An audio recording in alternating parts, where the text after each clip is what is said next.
Hello,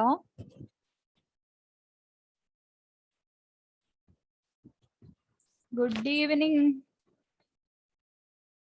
ഇവിടെ ഉണ്ടോ?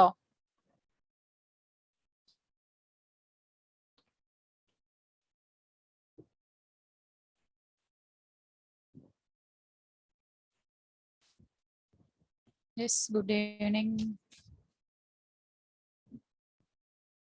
എന്ത് പറ്റി? 50 പേരായോ? ഇനി ജോയിൻ ചെയ്യാനുണ്ടോ?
എല്ലാവരും ആയോ? നമുക്ക് സ്റ്റാർട്ട് ചെയ്യാം. ആരൊക്കെ വരാത്തെന്ന്? അമൽ, അമീന, നശ്വര, അൻസ, ഭാവണി, കൃഷ്ണവേണി, നന്ദന, രാഹുൽ, ഷഹല. ഫാത്തിമ ലീവാണല്ലോ ഒന്ന്. പിന്നെ അതുമാതിരി ആരാ ലീവ്? വെയിറ്റ് ചെയ്യണോ നമ്മള്?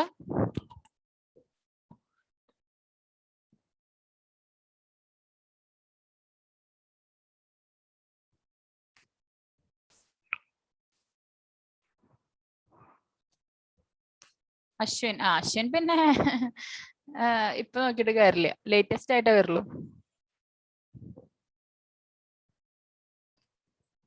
പിന്നെ ആരൊക്കെ ലീവ്?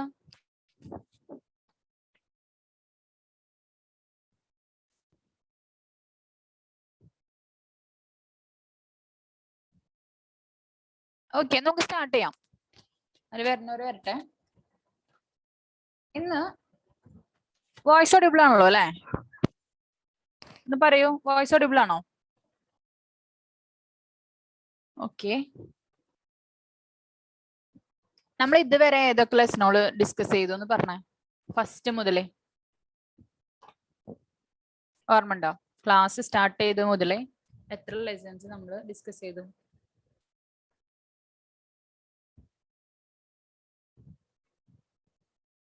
ആൻസർ വരട്ടെ, ആൻസർ വരട്ടെ.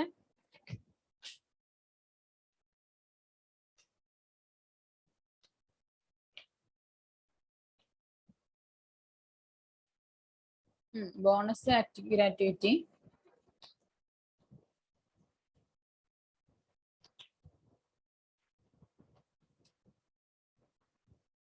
ISI, പിന്നെ ഏതൊക്കെയാ?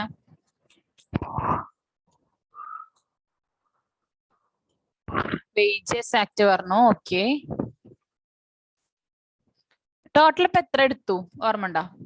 ടോട്ടൽ എത്ര ലെസൺസ് എടുത്തു?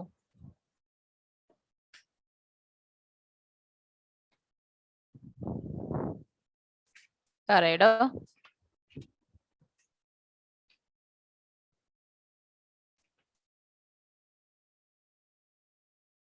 പേയ്മെന്റ് ഓഫ് വേജസ് ഒക്കെ പറഞ്ഞു. ഓക്കെ. ഇന്ന് നമ്മൾ എടുക്കാൻ പോകും 5 ലെസൺ, 5 അല്ല 4 എണ്ണം എടുത്തേ തോന്നുന്നു. ടോട്ടലി 6 ലെസൺ അല്ലേ ഇൻഡസ്ട്രിയൽ ആക്ട് ഉള്ള? അതില് 4 എണ്ണം എടുത്തു. ഒന്ന് ഫസ്റ്റ് എടുത്തത് ബോണസ് അല്ലെ? പിന്നെ എടുത്തത് എന്തായിരുന്നു? ഗ്രാറ്റുവിറ്റി. പിന്നെ ESI എടുത്തു. പിന്നെ എന്തെടുത്ത? മിനിമം വേജസ് എടുത്തു. ഇന്ന് എടുക്കാൻ പോകുന്നത് ഫാക്ടറീസ് ആക്ട്. ഓക്കെ, ഇപ്പൊ നാളത്തെയും കൂടെ കഴിഞ്ഞിട്ടുണ്ടെങ്കിൽ നമ്മുടെ ക്ലാസ് അവസാനിപ്പിക്കാമെന്ന് ഞാൻ വിചാരിച്ചിരുന്നതായിരുന്നു. എന്നിരുന്നാലും നമുക്ക് പാർട്ട്ണർഷിപ്പ് ഞാൻ തന്നെയാണ് എടുക്കുന്നത്. ഓക്കെ, പാർട്ട്ണർഷിപ്പ് നിങ്ങൾക്ക് എടുത്ത് കഴിഞ്ഞിട്ടില്ല എന്നുള്ളത് പറഞ്ഞു ഹാരിസ് സാർ വിളിച്ചിട്ട്. അപ്പോ അതും കൂടെ എടുത്തിട്ട് ഞാൻ എന്തേ ഉള്ളൂ നിങ്ങളെ അടുത്തുനിന്ന് പോവുള്ളൂ കേട്ടോ. ഓക്കെ, അപ്പൊ പാർട്ട്ണർഷിപ്പും നമ്മൾ പറഞ്ഞിട്ടുള്ള ഫാക്ടറീസ് ആക്ടിലും പിന്നെ ക്വസ്റ്റ്യൻസ് നമുക്ക് ഡിസ്കസ് ചെയ്യാം. ഈ 1 വേർഡ് ക്വസ്റ്റ്യൻസ് നമുക്ക് ഡിസ്കസ് ചെയ്യാം. ഓക്കെ, ഇന്ന് ഹെഡിങ് കൊടുത്തോ. ഇന്ന് നമ്മൾ എടുക്കാൻ പോകുന്ന ലെസൺ എന്ന് പറയുന്നത് factories act 1948. Factories act 1948. Factories act 1948.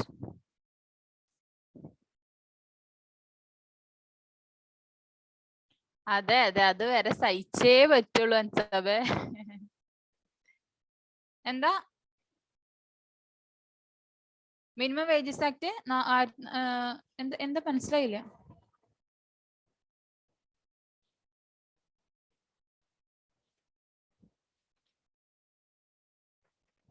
Minimum wages വലിയ ഇമ്പോർട്ടന്റ് ഇല്ല അതില്. അതായത് അതിൽ ചെറിയൊരു ഭാഗമുള്ളൂ, നമ്മൾ ക്ലാസ് ആയിട്ട് എടുക്കേണ്ട ആവശ്യമില്ല.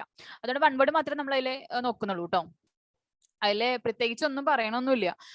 നമ്മൾ നമ്മുടെ മിനിമം വേജസ് ആക്ടില് മറ്റേ ഇതിൽ പറഞ്ഞത് തന്നെ, പേയ്മെന്റ് ഓഫ് വേജസ് ആക്ടിൽ പറഞ്ഞത് തന്നെയാണ് പറയണത്. എന്ത് മിനിമം നമ്മുടെ കൈൻഡ് ആയിട്ട് എന്ത് കൊടുക്കാൻ പാടില്ല, പിന്നെ ഡിഡക്ഷൻസ് പാടില്ല, അങ്ങനത്തെ കാര്യങ്ങളൊക്കെ പറയണം. പിന്നെ എടുക്കണില്ല വെച്ചിട്ടാ 1 വേർഡ് നമ്മൾ ഡിസ്കസ് ചെയ്യും. Okay, yes. പിന്നെ ഇനി എടുക്കാൻ പോകുന്നത് ഫാക്ടറീസ് ആക്ട് 1948 ആണ്. ഹെഡിങ് കൊടുത്തോ. മിനിമം വേജസ് ഞാൻ പഠിക്കണ കാലത്തൊന്നും എടുക്കാറൊന്നുമില്ല കേട്ടോ.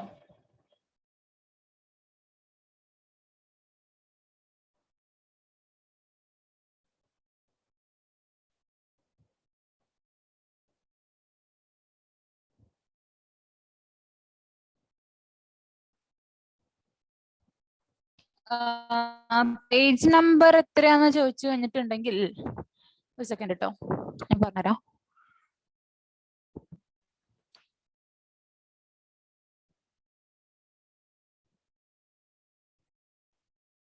ഫസ്റ്റത്തെ ലെസൺ ഇടാ. എനിക്ക് പേജ് നമ്പർ കറക്റ്റ് നോക്കാൻ പറ്റില്ല, കാരണം എന്നെ ഹോസ്റ്റ് ആക്കിയിട്ടില്ല, സ്ക്രീൻ ഷെയർ ചെയ്തിട്ടില്ല.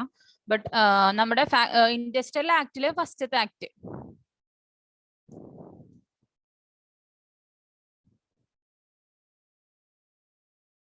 കിട്ടിയോ? 195 എന്നൊക്കെ പറയേണ്ടത് നന്ദന. യെസ്, 157 195 ഒക്കെ പറയേണ്ടത് ഏതാന്ന് എനിക്ക് അറിയില്ല കേട്ടോ.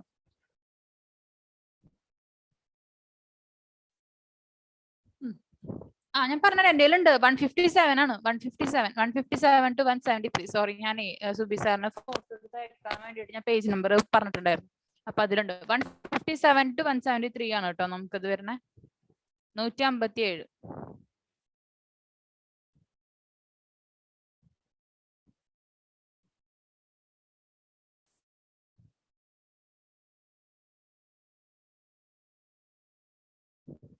ഓക്കെ, ഹെഡിങ് കൊടുത്തോ.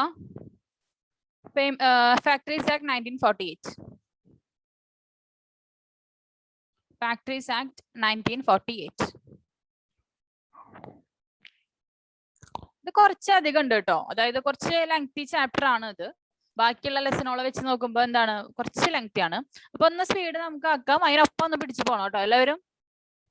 ഓക്കെ, ഒപ്പം ഒന്ന് ആഞ്ഞു പിടിച്ച് എന്തോ സെറ്റ് ആക്കുക. ഓക്കെ, ഓക്കെ അല്ലേ?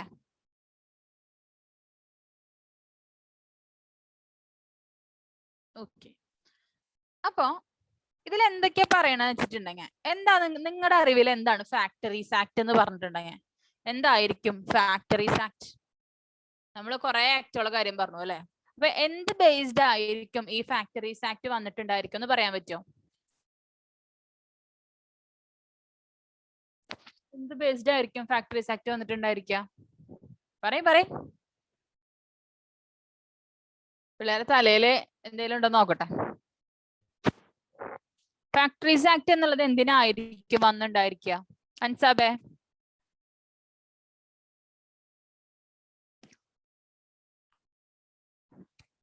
ഒന്ന് പറഞ്ഞു നോക്ക്.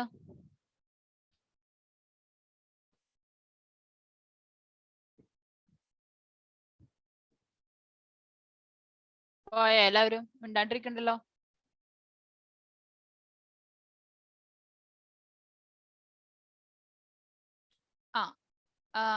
ആ വന്നല്ലോ. അശ്വിൻ വന്നു, അശ്വിൻ വന്നു.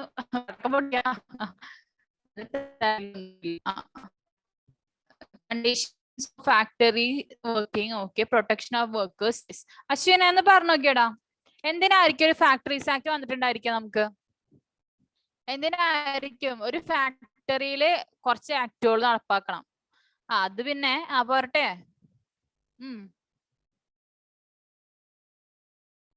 അത് പിന്നെ പോരട്ടെ. Any answers?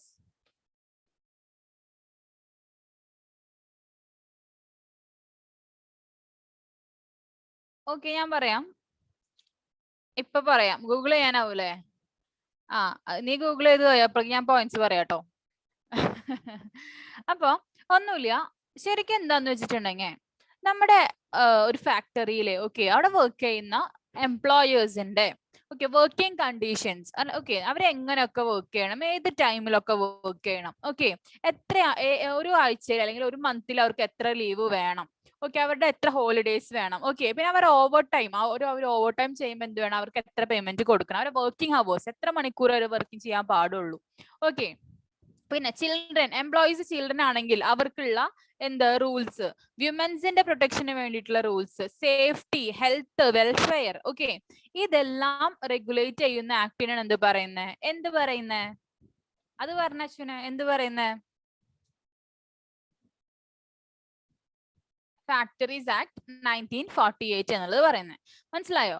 ഒന്നുമില്ല, ചെറിയ സമ്മപ്പ് ചെയ്ത് പറയാണെന്നുവെച്ചിട്ടുണ്ടെങ്കിൽ ഒരു ഫാക്ടറിയിലെ അടുത്ത വർക്കിംഗ് അവേഴ്സ്, അവിടുത്തെ സേഫ്റ്റി, നമ്മുടെ വർക്കേഴ്സിന്റെ സേഫ്റ്റി, അവരുടെ ഹെൽത്ത്, അവരുടെ വെൽഫെയർ, പിന്നെ ആ എംപ്ലോയ്മെന്റ് ഓഫ് ചിൽഡ്രൻ എംപ്ലോയ്മെന്റ് ചെയ്യുമ്പോൾ അവരുടെ എന്തൊക്കെയാണ് അവർക്ക് ഇഷ്യൂസ് വരുന്നത്, വ്യൂമൻസിന് ഉള്ള ആവശ്യക അവൈലബിലിറ്റി എന്തൊക്കെയാണ്, അവരുടെ സേഫ്റ്റിക്ക് വേണ്ടിയിട്ട് എന്തൊക്കെ വെൽഫെയർ മെഷേഴ്സ് എടുക്കണം, over time, holidays, working hours, ഇതൊക്കെ റിലേറ്റ് ചെയ്തിട്ടുള്ള ഒരു ആക്ടിനാണ് എന്ത് പറയുന്നത്? ഫാക്ടറീസ് ആക്ട് 1948 എന്ന് പറയുന്നത്. ക്ലിയർ ആണോ?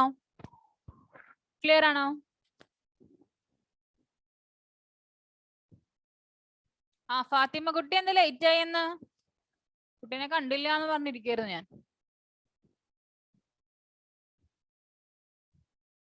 നെറ്റ് പ്രോബ്ലം ആണ്. Okay, yes. അപ്പൊ ഇവിടെ വരെ മനസ്സിലായോ എന്തിനാണ് സമ്മപ്പ്? മനസ്സിലായോ നിങ്ങൾക്ക് എന്തിനാണ്? Okay, it's okay. അപ്പൊ ഫാത്തിമയുടെ അടുത്തോട്ടോ. അപ്പൊ നിങ്ങൾക്ക് മനസ്സിലായല്ലോ അല്ലെ എന്തിനാണ് ഫാക്ടറീസ് ആക്ട് വന്നുള്ളത്, ഒരു ഫാക്ടറിയിൽ എന്തൊക്കെ റെഗുലേഷൻസ് അങ്ങനെ ചെയ്യാൻ വേണ്ടിയിട്ട്. ഇനി ഈ നെയിം ഓഫ് ദി ആക്ട് എന്തായിരുന്നു? Factories act 1948. ഇനി ആപ്ലിക്കബിലിറ്റി കൊടുത്തോ. 1/4/1949, 1st April 1949 ആണ് ഇത് എന്ത് വന്നിട്ടുള്ളത്? Came into effect. അമീന ആരാ? ന്യൂ അഡ്മിഷൻ ആണോ? ശരിയാണല്ലോ. അമീന എന്ന് പറഞ്ഞതിനെ ഞാൻ കണ്ടിട്ടില്ല. ഞാൻ ശ്രദ്ധിച്ചായിരുന്നു. പുതിയതാണോ അമീന? അമൽ ഉണ്ടായിരുന്നോ ഇവിടെ അശ്വിനെ? അമൽ ഞാൻ ശ്രദ്ധിച്ചിട്ടില്ല. രാഹുൽ ഞാൻ ശ്രദ്ധിച്ചിട്ടുണ്ട്. അനശ്വര, അൻസാബിനൊക്കെ അറിയാം, ആവണി അറിയാം, കൃഷ്ണവേണി അറിയാം, നന്ദന, രാഹുലിനെ അറിയാം, ഷഹ്ലേനെ അറിയാം, ഫാത്തിമേനെ അറിയാം. അമലുണ്ട്. ഓക്കെ. അമലിനെ ഞാൻ ശ്രദ്ധിച്ചിട്ടില്ല കേട്ടോ. പക്ഷെ പിന്നെ നമ്മുടെ ഒരു ജോ എന്ന് പറഞ്ഞ പയ്യനുണ്ടായിരുന്നല്ലോ, അവൻ എവിടെ പോയി?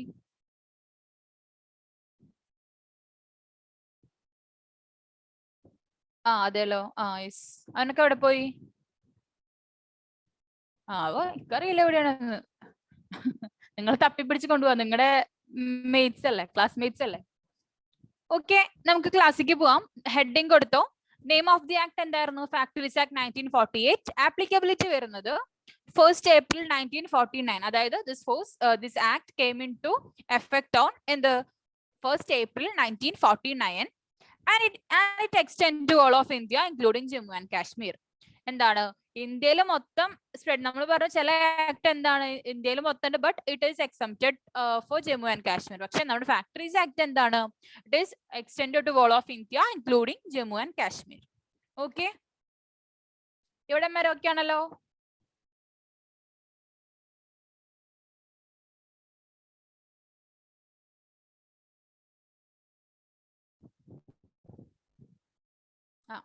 ഇവിടെ വരെ വളരെ ഓക്കെ, ഇവിടെ വരെ ശരിയാണ് അല്ലെ, മറ്റേ കിളിക്കത്തിലെ ഇവിടെ വരെ വളരെ ശരിയാണ്.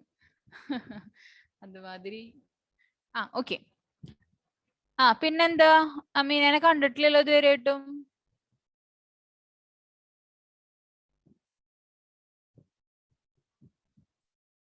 ക്രാഷ് ആണോ അതോ പെട്ടെന്ന് കേറിയതാണോ അമീന?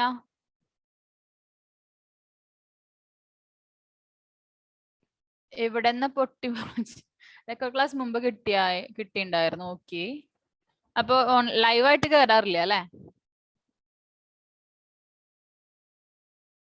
അശ്വിനെ നീ എന്താണ് ലേറ്റ് ആയെന്ന്?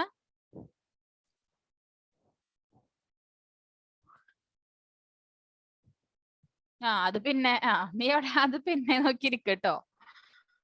ഓക്കെ, നീ ആലോചിച്ചിട്ട് വായോ എന്താണ് പറയേണ്ടതെന്നുള്ള. അപ്പോഴേക്ക് ഞങ്ങൾ ഒബ്ജക്റ്റീവ്സ് പറയട്ടെ കേട്ടോ. ഒന്ന് കാര്യമായിട്ട് ആലോചിക്കേ, എന്താണ് മിസ്സിന്റെ അടുത്ത് ലേറ്റ് ആയെന്നുള്ള റീസൺ പറയണ്ടോ ഒന്ന് ആലോചിച്ചിട്ട് 5 മിനിറ്റ് 2 മിനിറ്റ് അപ്പോഴേക്കും ഞങ്ങൾ എന്ത് ഒബ്ജക്റ്റീവ്സ് ഇവിടെ പറയട്ടെ കേട്ടോ.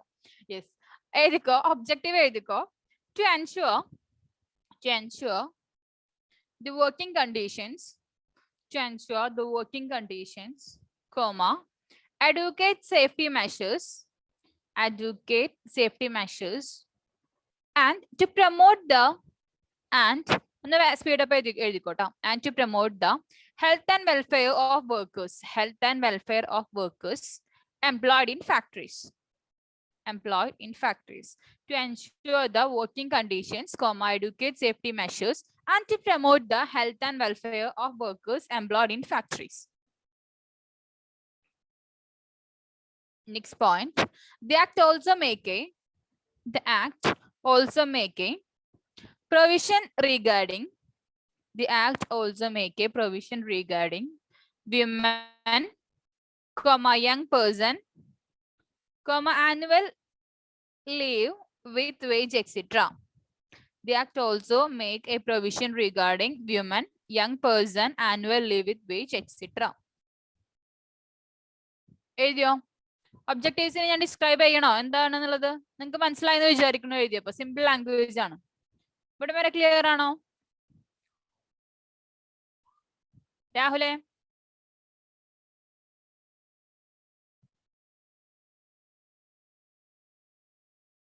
Yes, okay. Shahla, Fathima, Nandana, Krishnaveni, Anaswara, first point ഒന്നുകൂടെ പറയാം. Okay, to ensure the working conditions, comma, educate safety measures, comma, and to promote the health and welfare of workers employed in factories.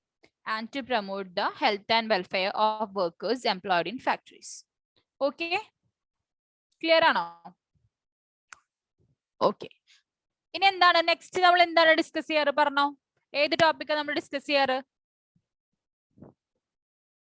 നമ്മള് നെയിം ഓഫ് ദി ആക്ട് പറഞ്ഞു, came into effect പറഞ്ഞു, പിന്നെ എന്താണ് scope പറഞ്ഞു already. Whole of India including Jammu and Kashmir. Yes, Rahul പറഞ്ഞതാണ് correct. Rahul മാത്രമേ നല്ല കുട്ടിയായിട്ട് ശ്രദ്ധിക്കുന്നുള്ളൂ. ആവണി നെക്സ്റ്റ് പറഞ്ഞിട്ടുണ്ട്. Yes, applicability. എവിടെയൊക്കെയാണ് നമ്മുടെ ഫാക്ടറീസ് ആക്ട് 1948 എന്താവുക, ആപ്ലിക്കബിൾ ആവുക എന്നുള്ളതാണ് പറയുന്നത്. എവിടെയായിരിക്കും പറഞ്ഞോ? എവിടെയൊക്കെ ആയിരിക്കും? ഇന്ത്യ, അത് നമ്മൾ സ്കോപ്പ്. എടാ, ഈ എക്സ്റ്റെൻഡ് നമ്മൾ പറയില്ലേ, it extend to whole of India including Jammu and Kashmir, അത് സ്കോപ്പ് ആണ് കേട്ടോ. നമ്മൾ സ്കോപ്പ് എന്നാ പറയാ അതിനെ. ഓക്കെ, ആപ്ലിക്കബിലിറ്റി എന്ന് ചോദിക്കുമ്പോഴാണ് നമ്മൾ എന്ത് പറയാ, ഏതൊക്കെ എവിടെയൊക്കെയാണ് എന്നുള്ളത് പറയാം. ഓക്കെ, മനസ്സിലാവുണ്ടോ? നിങ്ങൾ ഇനി ലോ അങ്ങോട്ട് ഇന്റർന് പഠിക്കുമ്പോൾ നിങ്ങൾക്ക് മനസ്സിലാവും. ഓക്കെ, ഇനി എഴുതിക്കോ. Next point, applicability. എവിടെയൊക്കെ ആയിരിക്കും ആപ്ലിക്കബിലിറ്റി? എഴുതിക്കോ. ഫസ്റ്റ് പോയിന്റ്, രണ്ട് ഫാക്ടറീസ് ഉണ്ട് കേട്ടോ, രണ്ടായിട്ട് ഡിവൈഡ് ചെയ്യാം. അതില് ഫസ്റ്റത്തേല് factories belonging to central government and state government. Factories belonging to central and state government.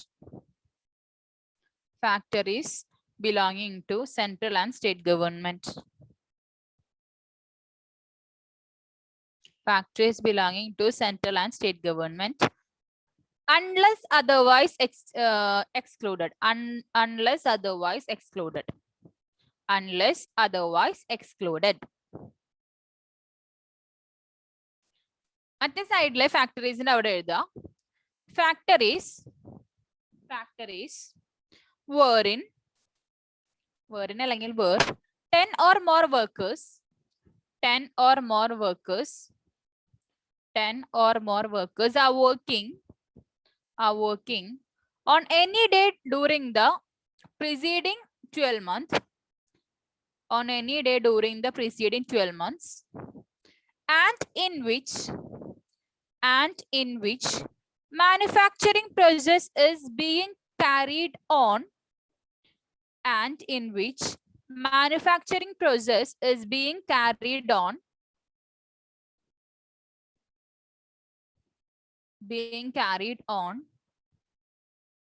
with the aid of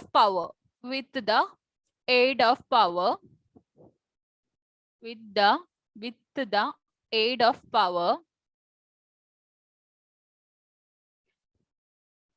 or 20 or more workers without the aid of power. 20 or more workers without the aid of power. എഴുതി കഴിഞ്ഞോ? എന്നിട്ട് ഞാൻ പറഞ്ഞുതരാം എന്താന്ന്. Complete ആയോ? ഒന്നുകൂടെ പറയണോ?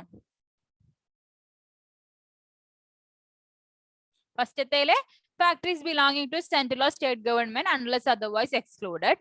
മറ്റേ സ്ഥലത്ത് എന്താണ് factories where 10 or more workers are working on any day during the preceding 12 months and in which manufacturing process is carried on with the aid of power or 20 or more persons working without the aid of power. Complete ആയല്ലോ അവരുടെയും? Yes. ഇനി നിങ്ങൾ എന്താ ചെയ്യേണ്ടതെന്ന് വെച്ചിട്ടുണ്ടെങ്കിൽ ഒരു കാര്യം കൂടെ ചെയ്യണം. ഇപ്പൊ ഞാൻ ഈ പറഞ്ഞിട്ടുള്ള ആപ്ലിക്കബിലിറ്റി ഉണ്ടല്ലോ, ആപ്ലിക്കബിലിറ്റി പറഞ്ഞില്ലേ ഞാന്, അതിന്റെ മേലെ ജസ്റ്റ് ബ്രാക്കറ്റിൽ കൊടുക്കുക ഡെഫിനിഷൻ ഓഫ് ഫാക്ടറി പറഞ്ഞിട്ട്. എടാ ഞാനേ സുബീർ സാറിനെ വിളിച്ചത് സുബീർ സാർ കിട്ടുന്നില്ല, ഹോസ്റ്റ് തന്നെ ആക്കിയിട്ടില്ല, അതാണ് പ്രശ്നം. Host disable participant screen sharing, അതാണ് ഇവിടുത്തെ പ്രധാന പ്രശ്നം. ആളെ വിളിച്ചിട്ട് കിട്ടണില്ല. എൻ്റെ PDF ഒക്കെ ഉണ്ട്. What to do? അയ്യോ അമ്മ വെറുതെ വിട്ടേക്ക് അശ്വിനെ, അങ്ങനെ ജീവിച്ചു പൊക്കോട്ടെ. അപ്പം ഞാൻ പറഞ്ഞു വന്ന എന്താന്ന് വെച്ചിട്ടുണ്ടെങ്കിൽ അവിടെ നിൽക്കട്ടെ അശ്വിനെ. നമ്മുടെ ഇപ്പൊ ഞാൻ പറഞ്ഞില്ലേ ആപ്ലിക്കബിലിറ്റി പറഞ്ഞില്ലേ ഞാന്, ഈ ആപ്ലിക്കബിലിറ്റിയുടെ ബ്രാക്കറ്റിൽ നിങ്ങൾ എഴുതുക ഡെഫിനിഷൻ ഓഫ് ഫാക്ടറി. അതായത് ഫാക്ടറിയുടെ ഡെഫിനിഷൻ ചോദിച്ചാലും എന്തെന്നെ എഴുതണം? ഈ 2 പോയിന്റ്സും എഴുതണം. ഓക്കെ,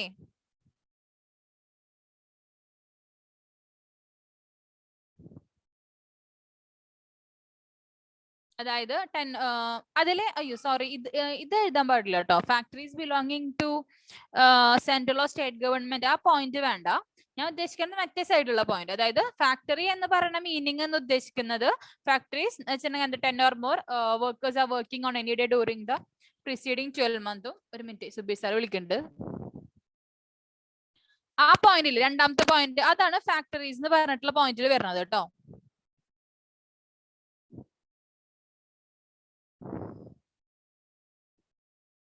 മനസ്സിലാവുണ്ടോ നിങ്ങക്ക്? കാര്യം മനസ്സിലായോ? അതായത് ആ സെക്കൻഡ് പോയിന്റ് എന്ന് പറയുന്നതാണ് ഡെഫിനിഷൻ ഓഫ് ഫാക്ടറീസ് എന്ന് പറയുന്നത്. അപ്പൊ നിങ്ങളുടെ അടുത്ത എക്സാമിന് ചോദിക്കുകയാണ് ഡെഫിനിഷൻ ഓഫ് ഫാക്ടറീസ് എന്ന് പറയുന്നത് ഈ പറയുന്ന പോയിന്റ്സിൽ എന്തൊക്കെ ഉണ്ടെന്ന് പറഞ്ഞിട്ടുണ്ടെങ്കിൽ എന്താണ് ഈ ഒരു പോയിന്റ് പഠിച്ചിരിക്കുക. ഓക്കെ, അതായിരിക്കും അതിന്റെ ആൻസർ. അതായത് എന്താ 10 or more workers are working in any day during the preceding 12 months. അതായത് അത് ഞാൻ പറഞ്ഞുതരാം എന്താന്നുള്ളത്. ആദ്യം എന്ത് കംപ്ലീറ്റ് ആയോ നിങ്ങളുടെ? എല്ലാവരും കംപ്ലീറ്റ് ആയെന്ന് വിചാരിക്കണോ? ഇനി ആപ്ലിക്കബിലിറ്റി പറഞ്ഞുതരാവേ. ആപ്ലിക്കബിലിറ്റി നമ്മൾ രണ്ടായിട്ട് ഡിവൈഡ് ചെയ്തിട്ടുണ്ട്. ഓക്കെ, ഫസ്റ്റ് ആപ്ലിക്കബിലിറ്റി എന്ന് പറയുന്നത് സെൻട്രൽ ഗവൺമെന്റോ സ്റ്റേറ്റ് ഗവൺമെന്റിന്റെ കീഴിലുള്ള ഫാക്ടറീസ് എന്താണ് നമ്മുടെ പേയ്മെന്റ് ഫാക്ടറീസ് ആക്ട് 1948 എന്താണ് ആപ്ലിക്കബിൾ ആണ്. ഫസ്റ്റ് പോയിന്റ് കിട്ടിയോ? നമ്മുടെ PDF സെറ്റ് ആയിട്ടുണ്ട് കേട്ടോ. ഓക്കെ, അപ്പൊ ആപ്ലിക്കബിലിറ്റിയിൽ ഫസ്റ്റ് പറയുന്നത് factories belonging to central or state government unless otherwise excluded എന്നാ പറയണേ. ഓക്കെ, അത് ഒന്നുമില്ല. അയ്യോ,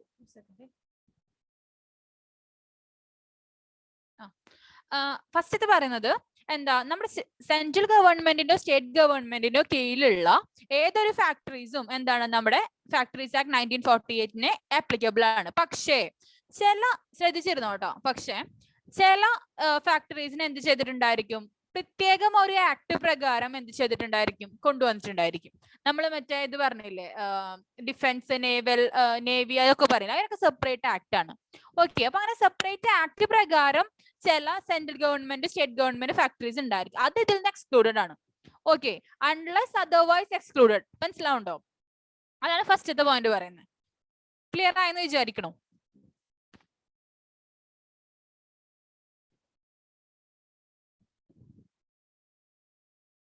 ക്ലിയർ ആയോ? ഓക്കെ, നിങ്ങൾക്ക് സ്ക്രീൻ ഷെയർ ഓക്കെ ആണോ നോക്കിയേ?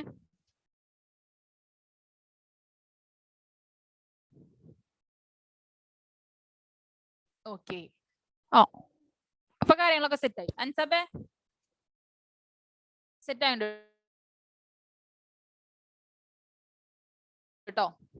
സ്റ്റേറ്റ് ഗവൺമെന്റിന്റെ കീഴിലുള്ള ഫാക്ടറീസ്, ബട്ട് ഏതെങ്കിലും അൺലെസ് അതർവൈസ് എക്സ്ക്ലൂഡ് ചെയ്തെങ്കിലും പ്രകാരം എന്തെങ്കിലും എക്സ്ക്ലൂഡ് ചെയ്തിട്ടുണ്ടെങ്കിൽ അത് ഇതിന്റെ കീഴിൽ വരില്ല, നമ്മുടെ ഫാക്ടറീസ് ആക്ടിന്റെ കീഴിൽ വരില്ല. നെക്സ്റ്റ് പോയിന്റ് എന്ന് പറയുന്നത് factories where 10 or more workers are working on any day during the preceding 12 months and in which manufacturing process is carried on with the aid of power. അതായത് പവർ എന്ന് വെച്ചാൽ എന്താ, current. Page open ആക്കും. Screen വേറെയാണോ? PDF കാണുന്നില്ല. Okay, ഒരു second കേട്ടോ.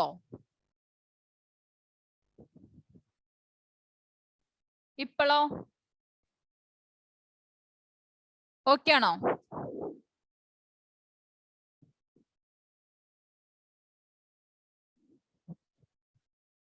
അതെ, ഞാനിവിടെ കുറെ ഓഫീസിലെ അതും ഇതൊക്കെ കുറെ ഡൗൺലോഡ് ചെയ്തിട്ടുണ്ട്, ഓപ്പൺ ചെയ്തിട്ടുണ്ട്. അതുകൊണ്ടാണ് കേട്ടോ.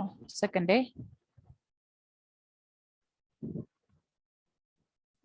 ഓഡിറ്റ് റിപ്പോർട്ടും കാര്യങ്ങളൊക്കെ കുറെ എടുത്തിട്ടുണ്ട് അതിന്റെ.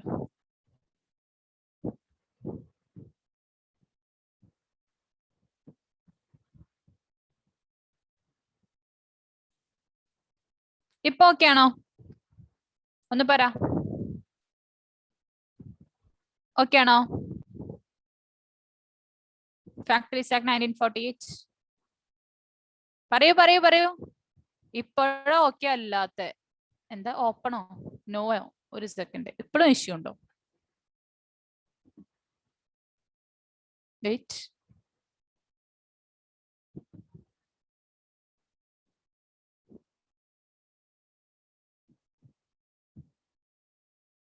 ഇച്ചിരി മുമ്പ് ഓക്കെ ആയിരുന്നു. ഓക്കെ, ഇപ്പൊ ഓക്കെ. യെസ്, ഇപ്പൊ എന്താ സംഭവം എന്നൊക്കെ അറിയില്ല കേട്ടോ.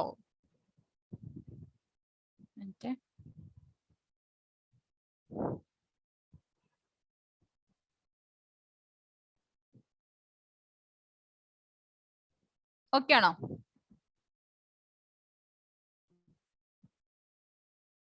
ഇപ്പൊ ഓക്കെ ആണ്. ഓക്കെ,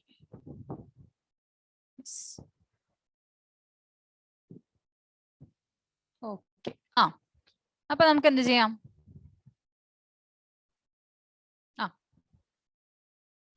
ഇതില് എന്താ ഇഷ്യൂ എന്ന് വെച്ചാലേ, നിങ്ങളുടെ സംഭവം ഒന്ന് കുഴപ്പമില്ലല്ലോ.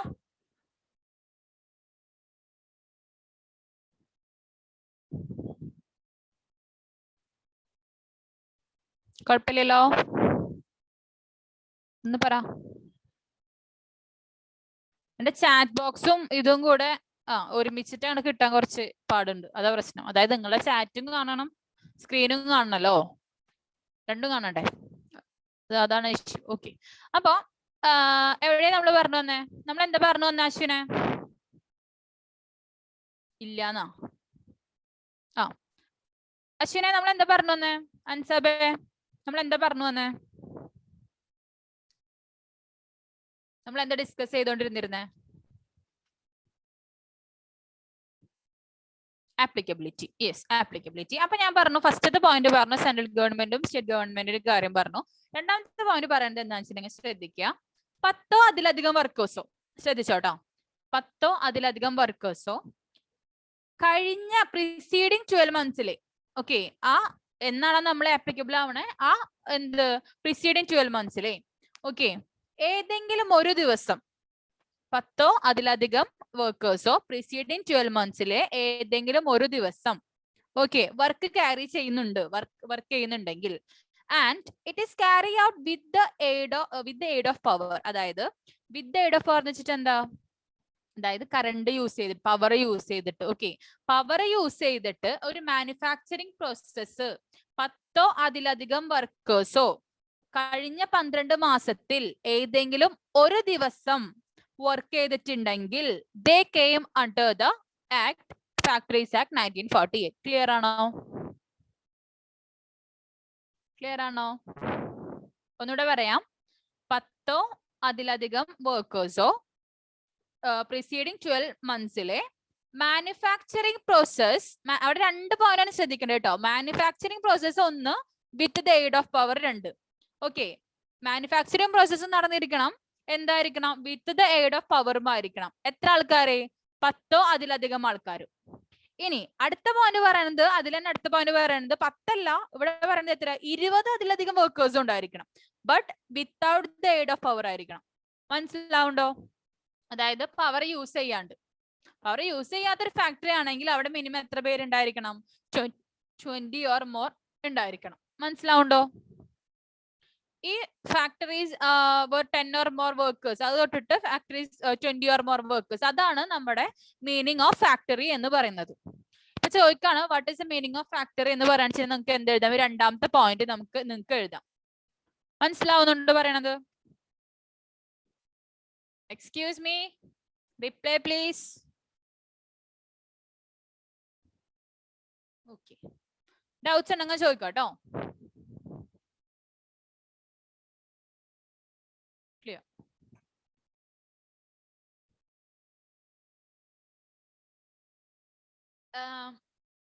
രാഹുൽ രാവിലെ എത്ര മണിക്ക് എഴുന്നേറ്റ് പഠിക്കായിരിക്കും? രാഹുലെ, ടെൽ മീ ദ ട്രൂത്ത്. അല്ലെങ്കിൽ വേണ്ട.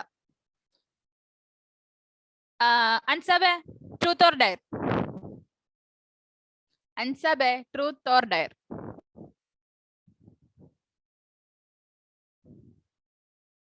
അൻസാബ് മുങ്ങിയ വഴിക്ക്. ട്രൂത്ത്. കറക്റ്റ് ആയിട്ട് എത്ര മണിക്കൂർ ഒരു ദിവസം പഠിക്കും? കാറ്റിന്റെ പ്രിപ്പറേഷന് വേണ്ടിയിട്ട്, കാറ്റിന്റെ പ്രിപ്പറേഷൻ മാത്രം കേട്ടോ. ഒരു ദിവസം എത്ര മണിക്കൂർ പഠിക്കും? എത്ര മണിക്കൂർ എന്നല്ല, എത്ര സമയം പഠിക്കും, അതായിരിക്കും നല്ലത്. ഞാൻ പഠിക്കാറില്ല. യെസ്, നല്ല കുട്ടി, ട്രൂത്ത് തന്നെ പറഞ്ഞു. ഓക്കെ, അപ്പൊ നമുക്ക് അടുത്ത ടോപ്പിക്ക് പോവാം. അൻസാബെ പഠിച്ചു തുടങ്ങിക്കോട്ടാ. 25th അല്ലേ നിങ്ങക്ക് പറയുന്നേ എക്സാം പറയുന്നേ? ആ, ഇനി എപ്പോഴേക്കാ? മുടുക്കൻ. അതെ അതെ, മുടുക്കൻ എന്ന് പറഞ്ഞ ആളുടെ മുടുക്ക് എന്താന്നുള്ളത് നമുക്കറിയില്ല കേട്ടോ. ആ, പാസ്സാവും. കാറ്റ് പാസ്സാവാൻ സിമ്പിൾ ആണ് അൻസാബെ, വലിയ ഇഷ്യൂ ഒന്നുമില്ല. ഒരുപാട് പഠിക്കൊന്നും വേണ്ട. ജസ്റ്റ് ഒന്ന് അത്യാവശ്യമൊക്കെ ഒരു ബുദ്ധി ഒക്കെ ഉണ്ടായി കഴിഞ്ഞിട്ടുണ്ടെങ്കിൽ കാറ്റൊക്കെ സിമ്പിൾ ആയിട്ട് പാസ്സായി പോട്ടോ. ഒരുപാട് ടൈം ഒന്നും ഇൻവെസ്റ്റ് ചെയ്യണമെന്ന് പറയില്ല. 1 മണിക്കൂർ 2 മണിക്കൂറൊക്കെ ദിവസം എടുത്താൽ മതി, അത്രേ ഉള്ളൂ. 2 മണിക്കൂർ മിനിക്കണം കേട്ടോ. യെസ്, ഇനി നമുക്ക് ഡിസ്കസ് ചെയ്യാൻ പോകുന്ന ടോപ്പിക് ആപ്ലിക്കബിലിറ്റി പറഞ്ഞു. ഇനി എവിടേക്കാണ് അത്? Non applicability. ഫാക്ടറീസ് ആക്ട് എവിടെയാണ് നോൺ ആപ്ലിക്കബിലിറ്റി എന്നുള്ളത് നമുക്ക് സംസാരിക്കാം. ഓക്കെ, ഫസ്റ്റ് പോയിന്റ് എന്ന് പറയുന്നത് നമ്മൾ കഴിഞ്ഞ ഏതോ ഒരു ആക്ടിൽ പറഞ്ഞ മാതിരി തന്നെ, mine subject to the operation of mines act 1952. Mine subject to the operation of mines act 1952. First point. രണ്ടാമത്തെ പോയിന്റ് എന്ന് പറയുന്നത് mobile units belonging to armed forces of union. Mobile unit union. Mobile units belonging to armed forces of union.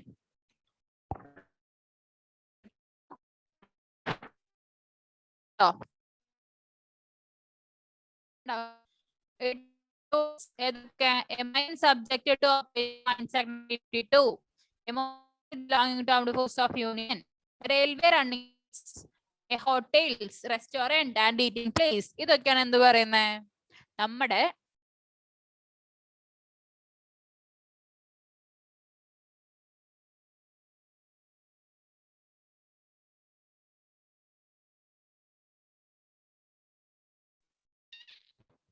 എന്തോ പറ്റി, അതുണ്ടായിട്ടോ. കുഴപ്പമില്ലല്ലോ, ഇപ്പൊ voice okay അല്ലേ? Hello, ഒന്ന് reply തരൂ. ആ ഓക്കെ, എന്തോ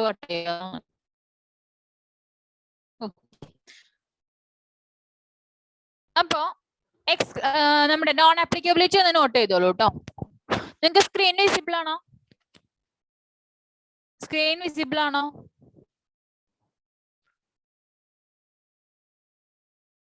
നോ. ഓക്കെ. ബോക്സോ ഓക്കെ ആണോ?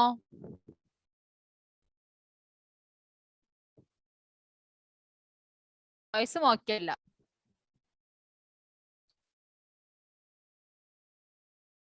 ഓക്കെ.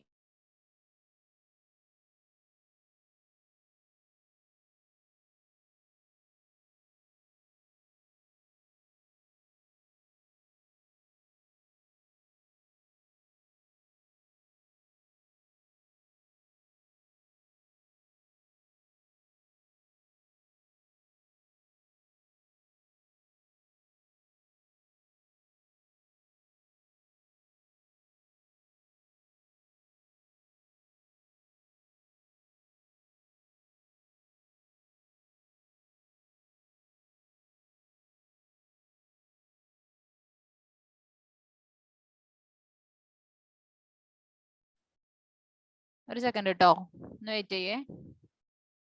മറ്റേ 6G ആയോണ്ടേ അതിന്റെയാ. ഇപ്പൊ കുഴപ്പമുണ്ടോ നിങ്ങക്ക്? വോയിസ് കുഴപ്പമുണ്ടോ? ഹലോ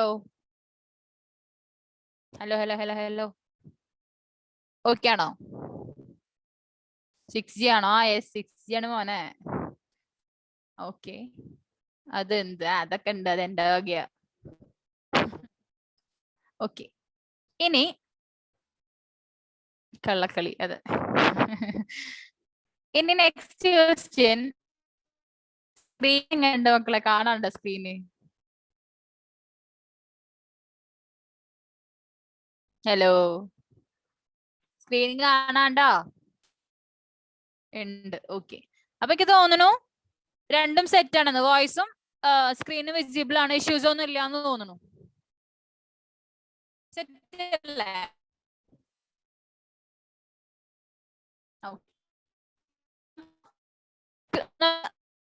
ഇല്ല ഇല്ല, സെറ്റ് സെറ്റ്. ഓക്കെ, ഇല്ല ഇല്ല എന്ന് പറയുമ്പോ ഞാൻ വിചാരിക്കണത് അല്ല എന്നാ. പിന്നെ സെറ്റ് സെറ്റ് എന്ന് പറയുമ്പോ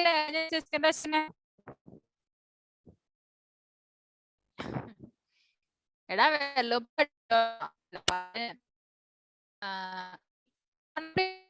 വീട്ടായോ എഴുതി തീർന്നു വേണ്ടേ? ഷഹല സ്റ്റെബിലിറ്റി എഴുതി തീർന്നു.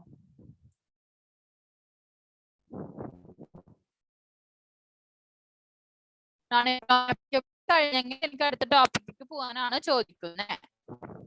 ലാഗ് ആവണു. ഓക്കെ, എന്താ സംഭവം എനിക്കറിയില്ല കേട്ടോ.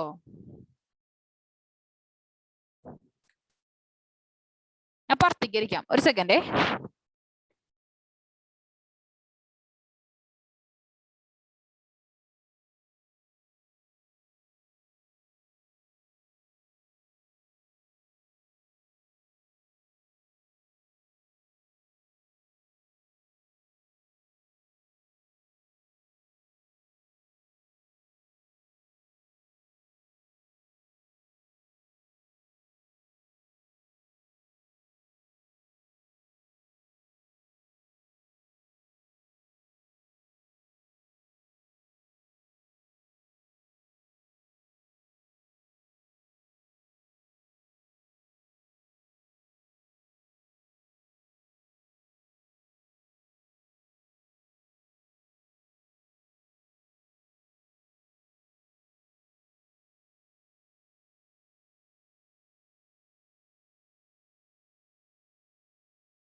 ഇപ്പൊ ഓക്കെ ആണോ വോയിസ്?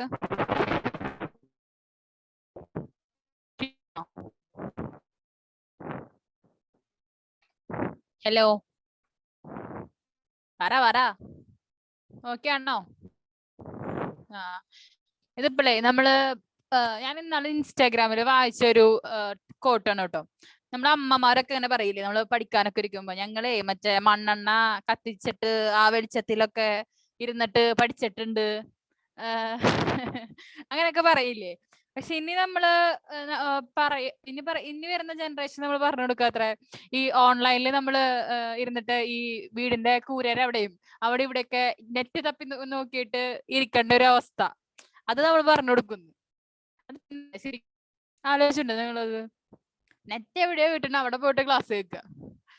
അതെ, മണ്ണെണ്ണ വിളക്കും വെളിച്ചൊക്കെ മാറി എന്താണ് വീടിന്റെ കൂരയും മേലെയും റേഞ്ചും തപ്പി പോകേണ്ട അവസ്ഥയായി ക്ലാസ് കേൾക്കല്ലേ, ക്ലാസ് അറ്റൻഡ് ചെയ്യാൻ. അങ്ങനെയാണ് അവസ്ഥ.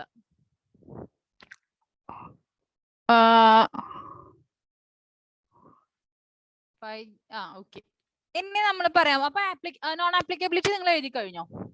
ഒന്ന് പറ വേഗം.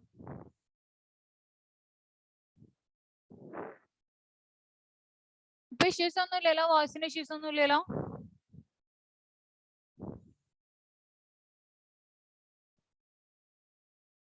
ഓക്കെ, അപ്പൊ നോൺ ആപ്ലിക്കബിലിറ്റി കഴിഞ്ഞു എന്ന് വിചാരിക്കണു. ഇനി ചെറിയൊരു ഡെഫിനിഷൻ മാതിരി പറയണം കേട്ടോ. ഇവിടെ ഡെഫിനിഷൻ അല്ല, ഒരു ചെറിയൊരു സംഭവം മാതിരി. അതായത് മിസ്സിന്റെ വീട് എവിടെയാ? എന്റെ വീട് ഗുരുവായൂർ എന്നൊക്കെ പറയും. ഗുരുവായൂർന്ന് കേട്ടുണ്ടോ? ആ, അവിടൊക്കെ തന്നെ, ആ ഭാഗത്തൊക്കെ തന്നെയായിട്ട്. എക്സാക്ട് ഗുരുവായൂരല്ല, ജസ്റ്റ് നിങ്ങൾക്ക് അറിയാം, ജനറൽ ആയിട്ട് പറഞ്ഞതാ ഗുരുവായൂരാണ്. കറക്റ്റ് പറയാന്ന് വെച്ചിട്ടുണ്ടെങ്കിൽ മുല്ലശ്ശേരി എന്ന് പറയും. നിങ്ങൾ ഈ കോഴിക്കോടും മലപ്പുറത്തുനിന്നൊക്കെ വരാൻ ടീമോളല്ലേ, അപ്പൊ പിന്നെ ഞാന് എന്റെ നാടിന്റെ പേര് പറഞ്ഞിട്ടുണ്ടെങ്കിൽ അതിനും ഭേദം ഇണ്ടാണ്ടിരിക്കണ്ട. അയ്യോ അവിടെയാണ്. അതെ അതെ അതെ അതെ അതെ, വെറുതെ തള്ളു തന്നെ ഇരുന്നിട്ട് അറിയ, കേട്ടിട്ടും കൂടി ഉണ്ടായിരിക്കില്ല. ഓക്കെ, ഞാനൊരു കാര്യം ചോദിക്കട്ടെ നിങ്ങളുടെ അടുത്തോ. ഇതില് വരുന്ന ഒരു വേർഡ് ആണ്, നോക്കട്ടോ. The word premise means open land or land with building or building alone. Premise എന്ന് പറയുന്നത് എന്താണ്? premise എന്ന് ഉദ്ദേശിക്കുന്നത് വെച്ചിട്ടുണ്ടെങ്കിൽ ഒരു ഓപ്പൺ ആയിട്ടുള്ള ലാൻഡ്. ഓക്കെ, അതല്ലെങ്കിൽ ലാൻഡ് വിത്ത് ബിൽഡിംഗ്, ഒരു ലാൻഡ് അതുമ്പോൾ ബിൽഡിംഗ് കാണിച്ചു, അതല്ലെങ്കിൽ ബിൽഡിംഗ് മാത്രം. ഓപ്പൺ ആയിട്ടുള്ള ഒരു ലാൻഡ് ആയിക്കോട്ടെ, ലാൻഡ് വിത്ത് ബിൽഡിംഗ് ആയിക്കോട്ടെ, ബിൽഡിംഗ് എല്ലാണോ ആയിക്കോട്ടെ, നമ്മൾ എന്ത് വിളിക്കുന്നു? പ്രിമൈസ് എന്ന് വിളിക്കുന്നു. അപ്പോ ഞാൻ ചോദിക്കുകയാണ്, പ്രിമൈസ് എന്ന് പറയുന്നത് ഞാൻ പറഞ്ഞ എന്താണ്? ഓപ്പൺ ആയിട്ടൊരു ലാൻഡ് ആണ്, അതെല്ലാം വെച്ചിട്ടുണ്ടെങ്കിൽ എന്താണ്? ലാൻഡ് വിത്ത് ബിൽഡിംഗ് ആണ്, ബിൽഡിംഗ് അലോൺ ആണ്.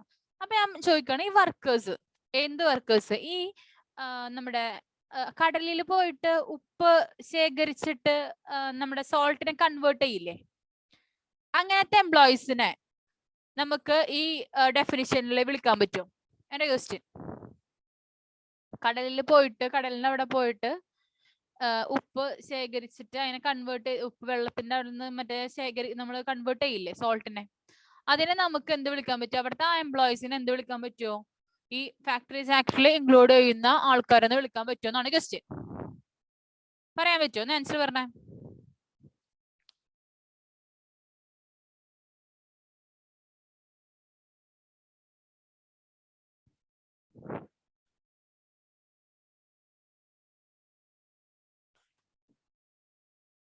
പറയൂ പറയൂ പറയൂ.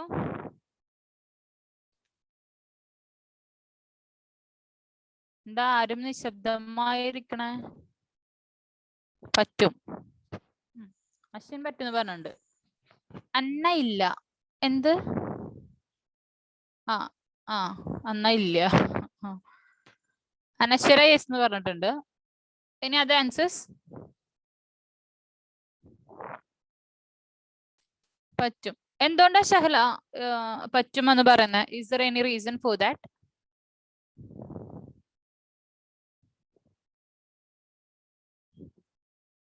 ലാൻഡിൽ ഓക്കെ, നമ്മൾ പറഞ്ഞ ഒന്നുമില്ല, സിമ്പിൾ ആയിട്ട് നമ്മൾ വിളിക്കുന്നു, പ്രിമൈസ് ആയിട്ട് നമ്മൾ കണക്കാക്കുന്നു. സോ നമുക്ക് എന്ത് വിളിക്കാം? ഇത് അതിന് കീഴിൽ വരുമെന്നുള്ളത് പറയാം. ഓക്കെ, അതാണ് അതിന്റെ ആൻസർ കേട്ടോ. ഓപ്പൺ ആയിട്ടുള്ള ലാൻഡ് എന്ന് പറയുന്നത് നമ്മൾ എന്ത് ഡെഫിനിഷനിൽ കൊടുത്തിട്ടുണ്ട്? പ്രിമൈസ് എന്ന് പറഞ്ഞിട്ടുള്ള ഡെഫിനിഷനിൽ കൊടുത്തിട്ടുണ്ട്. അത്രേ ഉള്ളൂ കേട്ടോ. ഓക്കെ, ഇനി ഞാൻ ചോദിക്കുന്ന ക്വസ്റ്റ്യൻസിന് ആൻസർ പറയേണ്ടത് നിങ്ങളാണ്. ആരെന്നെയാണ് അഡൾട്ട് എന്ന് വിളിക്കുക? പറഞ്ഞോ. അഡൾട്ട് ആരാണ്? അഡോളസീൻ ആരാണ്? ചൈൽഡ് ആരാണ്? പറഞ്ഞോ, ആൻസർ പറഞ്ഞോ. ഏതൊക്കെ വയസ്സിലുള്ള ആൾക്കാരനെയാണ് ചൈൽഡ് എന്ന് വിളിക്കുക? ഏതൊക്കെ വയസ്സിലെ ആൾക്കാരനെയാണ് അഡൾട്ട് എന്ന് വിളിക്കുക? ആരിനൊക്കെയാണ് അഡോളസി എന്ന് വിളിക്കുക? പറഞ്ഞോ. Answer please. IAS ക്വസ്റ്റൻ ഒന്നുമല്ല, സിമ്പിൾ ആയിട്ടുള്ള ക്വസ്റ്റനോ.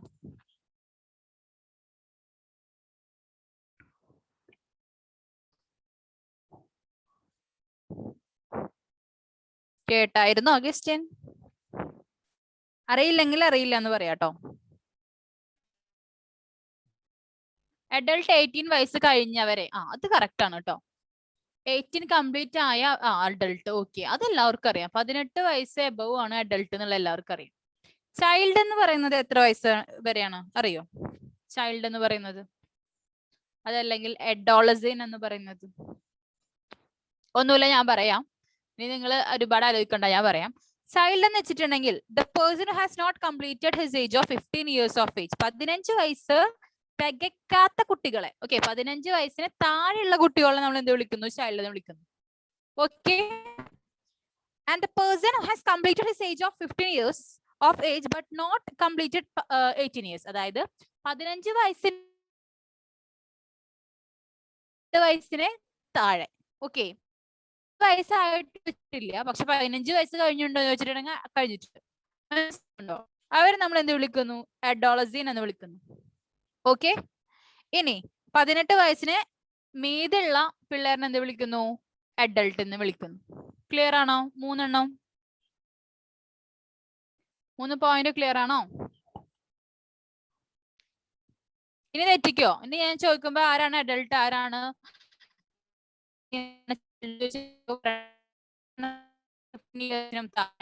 അഡോളസി എന്ന് പറയുന്നത് എന്താ? 15 വയസ്സായി പക്ഷെ 18 വയസ്സായിട്ടില്ല. ഓക്കെ, അഡൾട്ട് എന്ന് പറഞ്ഞാൽ ഹു ഹാസ് എന്താണ് 18 വയസ്സിനും മേലെയുള്ള ആൾ, കംപ്ലീറ്റഡ് ഹിസ് ഏജ് ഓഫ് 18 വയസ്സ്. അതിനാണ് എന്ന് പറയുന്നത് അഡൾട്ട് എന്ന് പറയുന്നത്. ഡിഫറൻസ് മനസ്സിലായോ? എല്ലാവർക്കും ക്ലിയർ ആണോ? രാഹുലെ, അനശ്വര, നന്ദന, അവണിയൊക്കെ അവിടെ പോയി?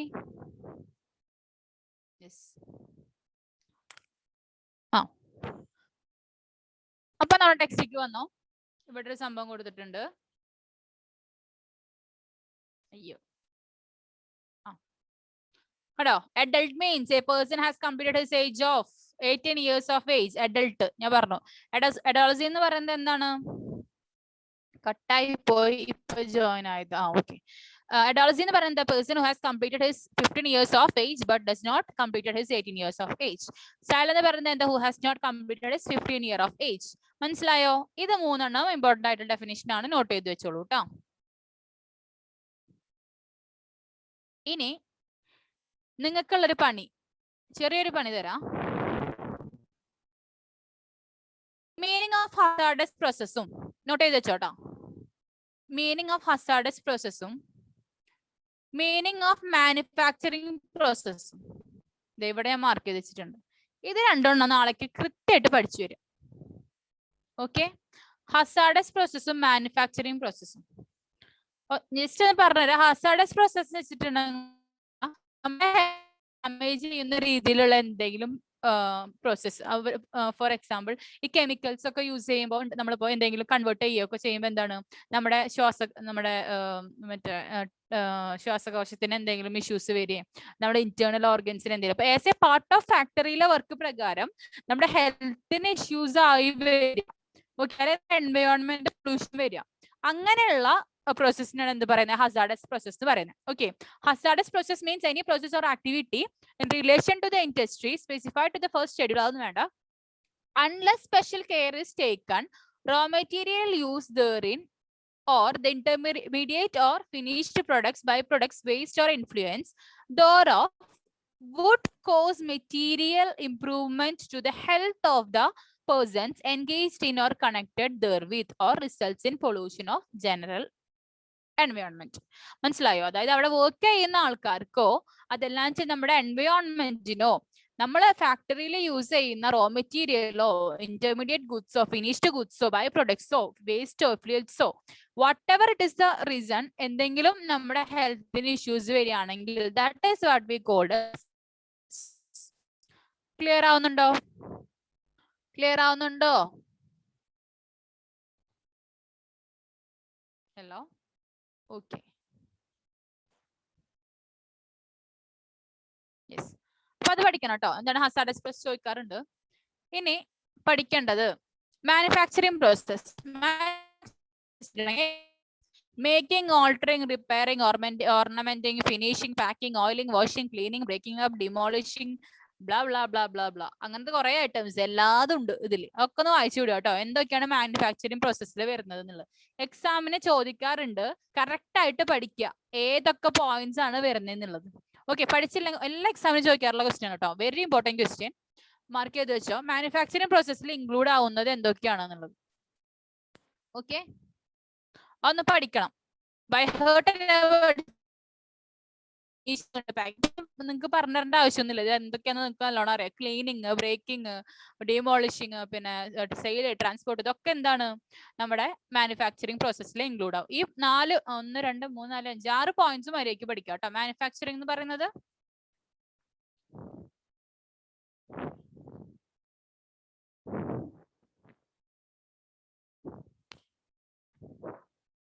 കേട്ടില്ലാന്നോ? ഹസാർഡസ് പ്രോസസ് ഒന്നും കൂടെ പറയോ? എടാ, ഹസാർഡസ് പ്രോസസ് എന്ന് വെച്ചിട്ടുണ്ടെങ്കിൽ നീ ഇപ്പൊ ഫാക്ടറിയിൽ എംപ്ലോയി ആണെന്ന് വിചാരിക്കുക അച്ഛനെ. അപ്പൊ നിന്റെ ആരോഗ്യ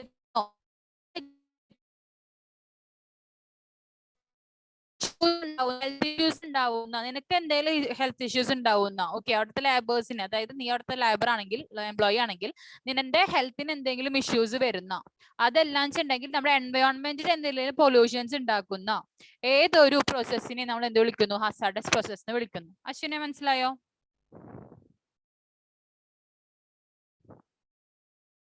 ഹലോ, ആ, എന്താന്ന് നിങ്ങൾ പറഞ്ഞേ, എന്നെ പഠിപ്പിച്ചെന്നെ എന്താണ് ഹസാർഡസ് പ്രോസസ് എന്നുള്ളത്?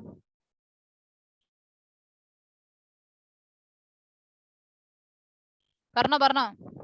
ഒരു 2 മിനിറ്റ് തരാം കേട്ടോ, അതിനുള്ളിൽ ആ ഡെഫിനിഷൻ പഠിച്ചിട്ട് എനിക്ക് പറഞ്ഞു തരണേ.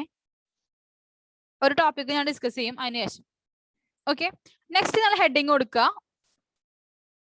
ഹെൽത്തിനെ ഫർട്ടെ,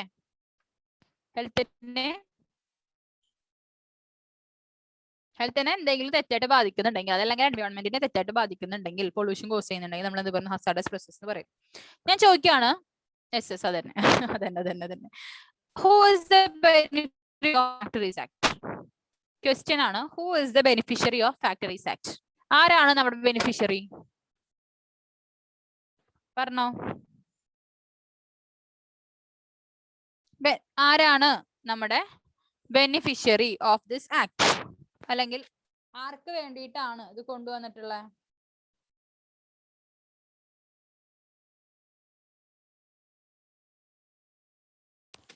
പറ.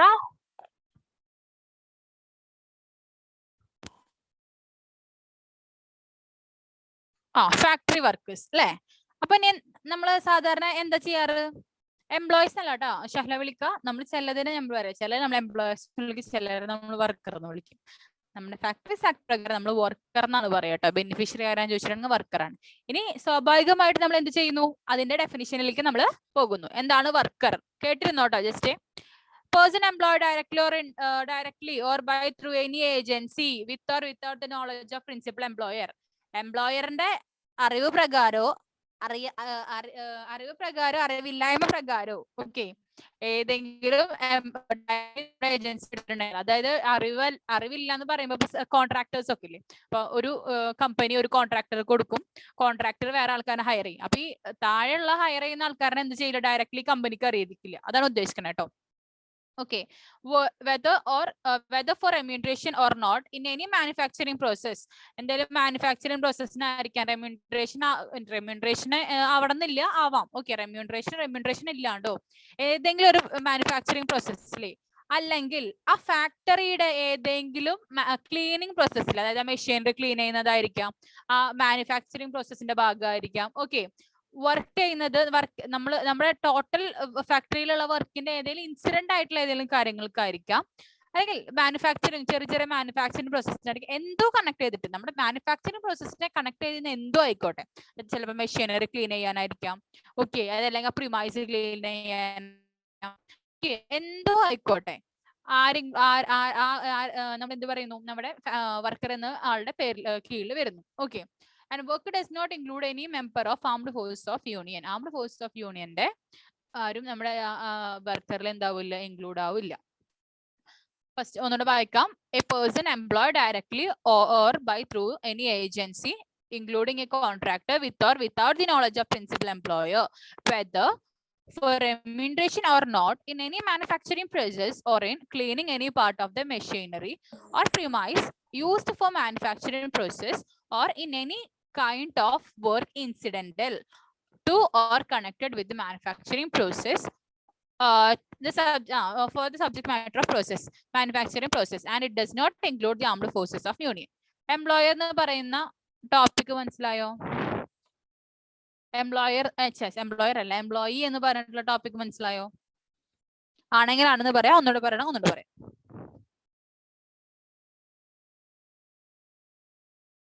റിപ്ലൈ തരൂ, വേഗം വേഗം വേഗം.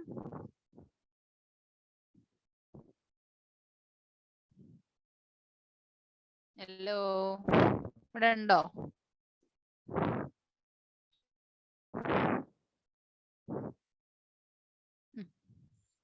രാഹുല ഓക്കെ ആണോ? അനശ്വര, അശ്വിൻ ഓക്കെ അല്ലേടാ? അശ്വിൻ ഓക്കെ പറഞ്ഞിട്ടുണ്ട്. നന്ദന, അവണി, ഇവരൊക്കെ എവിടെ പോയി?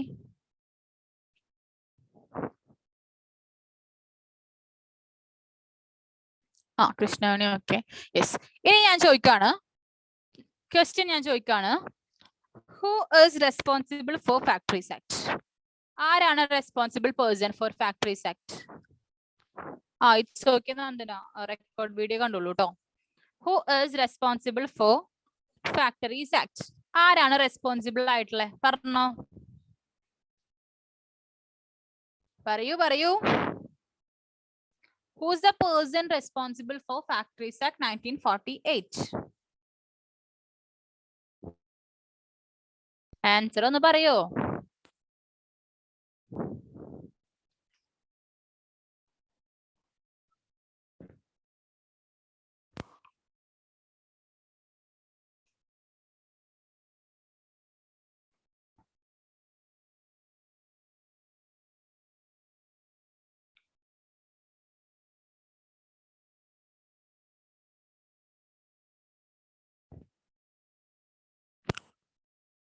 ഹലോ, ഇവിടെ ഉണ്ടോ എല്ലാവരും? അത് പോയാ? അറിയില്ലെങ്കിൽ അറിയില്ല എന്ന് പറ.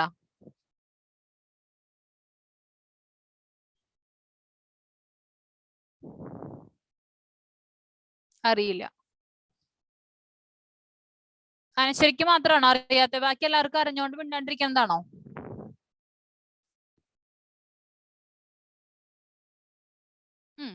ആർക്കും അറിയില്ല. ഓക്കെ, റെസ്പോൺസിബിൾ പേഴ്സൺ എന്ന് വെച്ചിട്ടുണ്ടെങ്കിൽ ഫാക്ടറിയിൽ ആരായിരിക്കും? എംപ്ലോയർ തന്നെയായിരിക്കും അല്ലേ? പക്ഷെ നമ്മൾ എംപ്ലോയർ എന്ന് പറയാൻ പാടില്ല. നമ്മൾ നമ്മുടെ ഫാക്ടറീസ് ആക്ട് 1948 പ്രകാരം റെസ്പോൺസിബിൾ പേഴ്സൺ ആരാന്ന് ചോദിച്ചിട്ടുണ്ടെങ്കിൽ നമ്മൾ പറയണം ആൻസർ ഒക്യുപ്പയർ. എന്താ പറയാ? ഒക്യുപ്പയർ. ഓക്കെ, അതന്നെ. ഇനി ആരാണ് ഈ ഒക്യുപ്പയർ? ഓക്കെ, ഒക്യുപ്പയർ എന്നുള്ളത് ഞാൻ പറഞ്ഞു. ആരാണ് ഈ ഒക്യുപ്പയർ എന്നുള്ളത് നോക്കാം. അതായത് ഓരോ ഡിഫറെന്റ് സെക്ടറിലും ഒക്യുപ്പയറിന് വേറെ ഡിഫറെന്റ് ആൾക്കാരായിരിക്കും. അതായത് ഒരു പാർട്ട്ണർഷിപ്പ് ഫേം ആണെന്ന് വിചാരിക്കുക. ഓക്കെ, കറക്റ്റ് ആയിട്ട് പറഞ്ഞുതരാം, നോക്ക്. Occupier of the factory means any person who has the ultimate control over the affairs of the factory. Okay, in case of A firm or association of individuals. ഒരു firm ആണെന്ന് വിചാരിക്കുക നമ്മുടെ factory എന്ന് പറയുന്നത്. അവിടെ ആരോ ഒക്യുപ്പയർ എന്ന് വെച്ചിട്ടുണ്ടെങ്കിൽ ആ partners, okay, any one of the individual partners or members. അതായത് ഫേം ആകുമ്പോൾ എന്തായിരിക്കും, ഡിഫറെന്റ് ആയിട്ടുള്ള മെമ്പേഴ്സ് ഉണ്ടായിരിക്കും അല്ലെ, അതിൽ ഏതെങ്കിലും പാർട്ട്നേഴ്സ്, ഓക്കെ, അയാളെ എന്ത് വിളിക്കുന്നു, ഒക്യുപ്പയർ എന്ന് വിളിക്കുന്നു. ഇനി കമ്പനി ആണെങ്കിൽ ഏതെങ്കിലും ഡയറക്ടേഴ്സ്, ഓക്കെ, കമ്പനി ആണെങ്കിൽ any one of the directors. ഇനി factory owned and control by central or state government.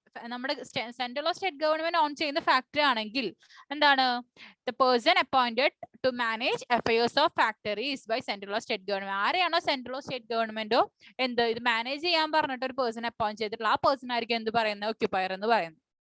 ഒന്നുമില്ല, ഒരു ഫേമിലാണെങ്കിൽ എന്താ അവിടുത്തെ പാർട്ട്നേഴ്സ്, കമ്പനിയിലാണെങ്കിൽ ബോർഡ് ഓഫ് ഡയറക്ടേഴ്സ്, അതിലൊരു ഡയറക്ടർ, പിന്നെ ഫാക്ടറി നമ്മുടെ ഗവൺമെന്റ് കീഴിലുള്ള സെൻട്രൽ ഗവൺമെന്റോ സ്റ്റേറ്റ് ഗവൺമെന്റോ കീഴിലുള്ള ഫാക്ടറി ആണെങ്കിൽ സെൻട്രൽ സ്റ്റേറ്റ് ഗവൺമെന്റ് ഏത് പേഴ്സൺ ആണോ എന്ത് ചെയ്യുന്നത്, മാനേജ് ചെയ്യാൻ വേണ്ടിയിട്ട് അപ്പോയിന്റ് ചെയ്യുന്ന ആ പേഴ്സൺ ആണ് എന്ത് പറയുന്നത്, ഒക്യുപ്പയർ എന്ന് പറയുന്നത്. ക്ലിയർ ആണോ? ക്ലിയർ ആണോ?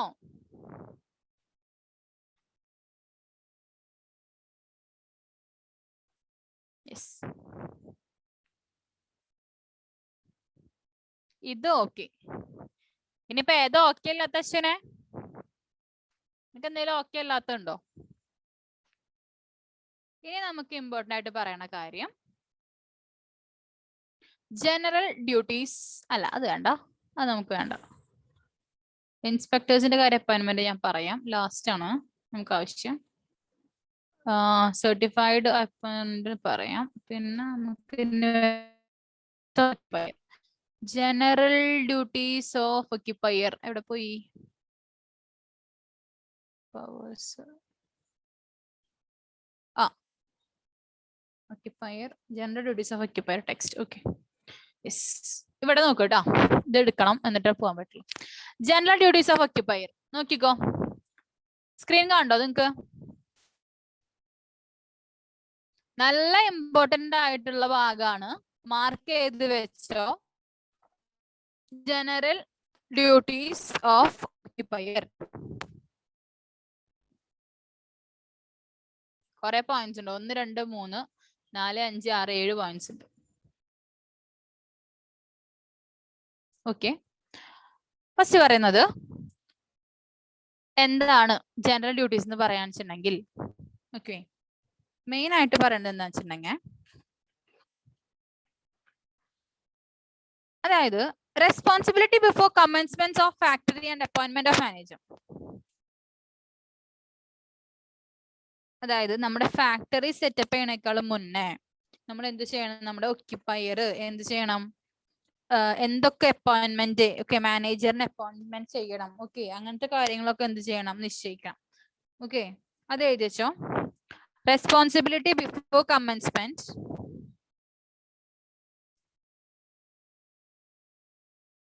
Of factory and appointment of manager. അത് ഞാൻ പറയുന്ന പോയിന്റ് ആണ് കേട്ടോ. കഴിഞ്ഞിട്ട് നമുക്ക് ടെക്സ്റ്റിലേക്ക് പോവാം. അതായത് ഈ ഫാക്ടറി കമൻസ്മെന്റ് ചെയ്യുമ്പോഴും നമ്മുടെ മാനേജേഴ്സിനെ അപ്പോയിന്റ് ചെയ്യുമ്പോഴും ഒക്കെ എന്ത് ശ്രദ്ധിക്കണം, നമ്മുടെ അത് ആരുടെ ഡ്യൂട്ടിയാണ്, നമ്മുടെ ഒക്യുപ്പയറിന്റെ ഡ്യൂട്ടിയാണ്. ഓക്കെ, അതിൽ പറയുന്നത് ജസ്റ്റ് ഒന്ന് കേട്ടാൽ മതി, നിങ്ങൾ എഴുതണമെന്നില്ല.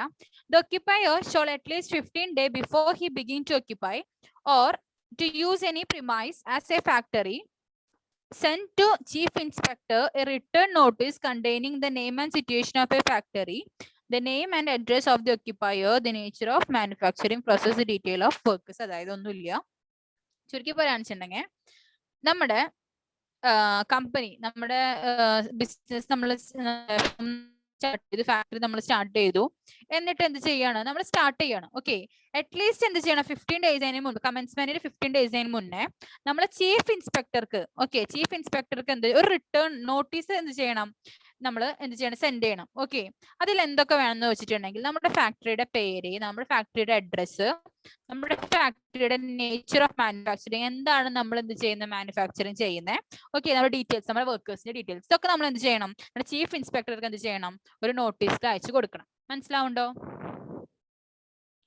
മനസ്സിലായോ? ആ,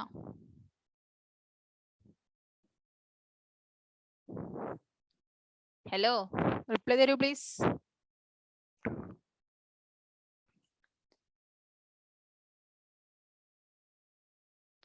ഹലോ ഹലോ ഹലോ ഹലോ ഒന്നുമുണ്ടോ? ഒന്നുണ്ട് പറയണോ? അപ്പൊ എന്റെ ഒന്നുമില്ല. നമ്മുടെ ബിസിനസ് സ്റ്റാർട്ട് ചെയ്തിട്ട് 15 ദിവസം ആവണേക്കാളും മുന്നേ ഓക്കെ നമ്മുടെ ഒക്യുപ്പയർ ചീഫ് ഇൻസ്പെക്ടർക്ക് ഒരു നോട്ട് മിസ് 8 പേരായി ഈ ക്ലാസ്സിൽ. ആഹാഹാ 8 പേരായില്ല, കുഴപ്പമില്ല, ആവശ്യമുള്ളവരിരുന്നാ മതി. ഇഷ്യൂ ഒന്നുമില്ല, നിങ്ങൾക്ക് കാറ്റിന്റെ എക്സാം ആണെന്നൊക്കെ അറിയാം അല്ലേ? No issues. അപ്പൊ എന്താണ് നമ്മുടെ 15 ദിവസം ആവണേക്കാളും മുന്നേ എന്താണ് നമ്മുടെ ചീഫ് ഇൻസ്പെക്ടർക്ക് എന്ത് ചെയ്യണം? ഒരു നോട്ടീസ് അയക്കണം നമ്മുടെ ഫാക്ടറിനെ കുറിച്ചിട്ട്, ഫാക്ടറീസ് അഡ്രസ്സ് ഓക്കെ, നമ്മുടെ എത്ര വർക്കേഴ്സ് അവിടെ വർക്ക് ചെയ്യുന്നു അതെല്ലാം കൂടെ എന്ത് ചെയ്യണം? നമ്മൾ അയക്കണം. ഇതാണ് നമ്മുടെ എന്ത് ഫസ്റ്റ് ഡ്യൂട്ടി എന്ന് പറയുന്നത്. ക്ലിയർ ആണോ? ലോ ആണെടാ, അത് കാരണം പറഞ്ഞിട്ട് കാര്യമില്ല. Law is something like this. ബോറടിക്കും. ഒരു കാര്യം ചെയ്യാം, നിങ്ങൾക്കൊരു പണി തരാം. ആ ജനറൽ ഡ്യൂട്ടീസ് ഓഫ് ഒക്യുപ്പയർ ഇല്ലേ, ഇവിടെ ഉള്ളവരെ കാര്യം പറയണം കേട്ടോ. ജനറൽ ഡ്യൂട്ടീസ് ഓഫ് ഒക്യുപ്പയർ ഒന്ന് നോട്ട് ചെയ്തോ. അത് നാളേക്ക് ഒന്ന് വായിച്ചിട്ട് വായോ ടെക്സ്റ്റിൽ നിന്ന്. ജനറൽ ഡ്യൂട്ടീസ് ഓഫ് ഒക്യുപ്പയർ എന്ത് ചെയ്യാ? ഒന്ന് വായിക്ക. ഓക്കെ, ഇമ്പോർട്ടന്റ് ഭാഗമാണ്, പഠിച്ചിട്ട് വന്നാ മതി കേട്ടോ നാളേക്ക്. മനസ്സിലാക്കി പഠിക്കുക, സിമ്പിൾ ആയിട്ടുള്ള വേർഡ്സ് ആണ്. ഓക്കെ, ഇനി ഞാൻ പറയാൻ പോകുന്നത് ഇൻസ്പെക്ടറിനെ കുറിച്ചിട്ടാണ് കേട്ടോ. ആരായിരിക്കും ഇൻസ്പെക്ടർ? ഇൻസ്പെക്ടർ എന്ന് പറഞ്ഞത് എന്തായിരിക്കും? Inspector is a person appointed by appropriate government for the purpose of this act. ഈ ആക്ടിന് വേണ്ടിയിട്ട് നമ്മുടെ അപ്രോപ്രിയേറ്റ് ഗവൺമെന്റ് ഒരാളെ അപ്പോയിന്റ് ചെയ്യുന്ന ഒരു പേഴ്സൺ ആണ് എന്ത്? ഇൻസ്പെക്ടർ എന്ന് പറയുന്നത്. നോട്ട് ചെയ്ത് വെച്ചോട്ടോ. Inspector is a person appointed by appropriate government for the purpose of this act. അവിടെ ഇൻസ്പെക്ടറിന്റെ കാര്യങ്ങളൊക്കെ പറയാനുണ്ട് കണ്ടോ. അപ്പോയിന്റ്മെന്റ് ഓഫ് ഇൻസ്പെക്ടേഴ്സ് എന്താണെന്ന് നമുക്ക് ഡിസ്കസ് ചെയ്യാം കേട്ടോ. Inspector is a person appointed by appropriate government for the purpose of this act. ഇനി എന്തൊക്കെയാണ് ആളുടെ പവർ? ആൾക്ക് എന്തൊക്കെ ഒരു ഫാക്ടറിയിൽ കയറി വന്ന് ചെയ്യാം? അയാൾക്ക് എന്ത് ചെയ്യാം? Enter in to any places which is used or which has been reason to believe that is used as a factory. അയാൾക്ക് തോന്നണം എന്ത്? അയാൾക്ക് നമ്മുടെ ഫാക്ടറിയിൽ കയറി വന്നിട്ട് അവിടെ കയറി വന്ന് എന്ത് വേണമെങ്കിലും ചെയ്യാൻ സത്യം പറയാ ജനങ്ങൾക്ക് വന്നിട്ട്. സിമ്പിൾ ആയിട്ട് പറയാൻ വെച്ചിട്ടുണ്ടെങ്കിൽ എൻക്വയർ ചെയ്യാൻ പറ്റും, നമ്മുടെ റെക്കോർഡ്സ് ഒക്കെ എന്ത് ചെയ്യാൻ പറ്റും? ചെക്ക് ചെയ്യാൻ പറ്റും. പ്രിമൈസ്, പ്ലാന്റ്, മെഷീനറി അതിനൊക്കെ എക്സാമിൻ ചെയ്യാൻ പറ്റും. ഓക്കെ, ആക്സിഡന്റ് ആകുന്ന എന്തെങ്കിലും നമ്മുടെ സ്പോട്ടായിട്ട് സ്റ്റേറ്റ്മെന്റ് എടുക്കുക. നമ്മളെ എംപ്ലോയീസിനെ വിളിക്കുക, എന്നിട്ട് ഇവിടെ എന്തൊക്കെയാണ്, ഇവിടെ എന്തെങ്കിലും ഇഷ്യൂസ് ഉണ്ടോ, ഓക്കെ റാപ്പിഡ് ആയിട്ട് വന്നിട്ട് സർപ്രൈസ് വിസിറ്റ് ഒക്കെ വന്നിട്ട് എന്ത് ചെയ്യുക? നടത്താം. പിന്നെ ഏതെങ്കിലും ഒരു ഡോക്യുമെന്റിന്റെ കോപ്പി അല്ലെങ്കിൽ ആ ഡോക്യുമെന്റിന്റെ രജിസ്റ്റർ ഓക്കെ അതിനെല്ലാം എടുത്തു വെക്കണമെങ്കിൽ അത് ആൾക്ക് ചോദിക്കാം. ഇതൊക്കെയാണ് നമ്മുടെ ഇൻസ്പെക്ടറിന്റെ പവേഴ്സ് എന്ന് പറയുന്നത്. നിങ്ങൾ നോട്ട് ചെയ്ത് വെക്കേണ്ട, അത് മനസ്സിലാക്കി വെച്ചാൽ മതി. ക്ലിയർ ആണോ ഞാൻ പറയുന്നത്? മനസ്സിലാക്കി വെക്കുക. ഇൻസ്പെക്ടർ എന്ന് വെച്ചിട്ടുണ്ടെങ്കിൽ ആൾക്ക് എന്തൊക്കെയാണ് പവർ എന്ന് വെച്ചിട്ടുണ്ടെങ്കിൽ നിങ്ങൾക്ക് എന്ത് ചെയ്യാൻ പറ്റും? ഫാക്ടറിക്ക് എപ്പോൾ സർപ്രൈസ് ആയിട്ട് എൻ്റർ ചെയ്യാൻ പറ്റും, അവിടുത്തെ ഡോക്യുമെന്റ്സും കാര്യങ്ങളൊക്കെ ആൾക്ക് ചെക്ക് ചെയ്യാൻ പറ്റും, അതിന്റെ കോപ്പി വേണമെങ്കിൽ എടുക്കാൻ പറ്റും, അവിടുത്തെ എംപ്ലോയീസിനെ എന്ത് ചെയ്യാൻ പറ്റും? ഡയറക്ട്ലി സ്പോട്ട് സ്റ്റേറ്റ്മെന്റ് എടുക്കാൻ പറ്റും. സ്പോട്ട് സ്റ്റേറ്റ്മെന്റ് വെച്ചിട്ടുണ്ടെങ്കിൽ ഏതെങ്കിലും ഒരു എംപ്ലോയിനെ വിളിച്ചിട്ട് എന്ത് പറയാം, അവിടെ ഇവിടുത്തെ കാര്യങ്ങളൊക്കെ എങ്ങനെയാണ് അങ്ങനെ ചോദ്യം ചെയ്യില്ല, അത് ചെയ്യാൻ പറ്റും. പിന്നെ എന്ത് ചെയ്യാൻ പറ്റും? ഏതെങ്കിലും ഡോക്യുമെന്റ്സ് എന്ത് ചെയ്യാൻ പറ്റും? അതിന്റെ കോപ്പി കാര്യങ്ങളൊക്കെ എടുക്കാൻ പറ്റും. ഓക്കെ, ഇതൊക്കെയാണ് നമ്മുടെ ഇൻസ്പെക്ടറിന്റെ എന്ത് പറയുന്നത് പവേഴ്സ് എന്ന് പറയുന്നത്. ക്ലിയർ ആണോ? ക്ലിയർ ആണോ? ജസ്റ്റ് അറിഞ്ഞിരുന്നാ മതി കേട്ടോ. ഓക്കെ, ഇനി കുറച്ച് ഒരു ഇൻട്രസ്റ്റിംഗ് ആയിട്ടുള്ള ടോപ്പിക് ഞാൻ പറഞ്ഞുതരാം. നമ്മുടെ ആസ് പെർ ഫാക്ടറി എത്ര മണിക്കൂർ നമ്മൾ വർക്ക് ചെയ്യാൻ പാടും? എത്ര മണിക്കൂർ നമുക്ക് വർക്ക് ചെയ്യാൻ പാടുള്ളൂ എന്ന് നിങ്ങൾക്ക് അറിയോ? മാക്സിമം നമുക്ക് ഒരു ദിവസം എത്ര മണിക്കൂർ? 5? ആഹാ, അതാ ക്ലാസ് എടുക്കുന്ന കാര്യമില്ല പറഞ്ഞേ. എത്ര ദിവസം നമുക്ക് വർക്ക് ചെയ്യാൻ പറ്റും? എത്ര മണിക്കൂർ നമുക്ക് വർക്ക് ചെയ്യാൻ പറ്റും അറിയോ? ആർക്കെങ്കിലും ആൻസർ ഉണ്ടോ?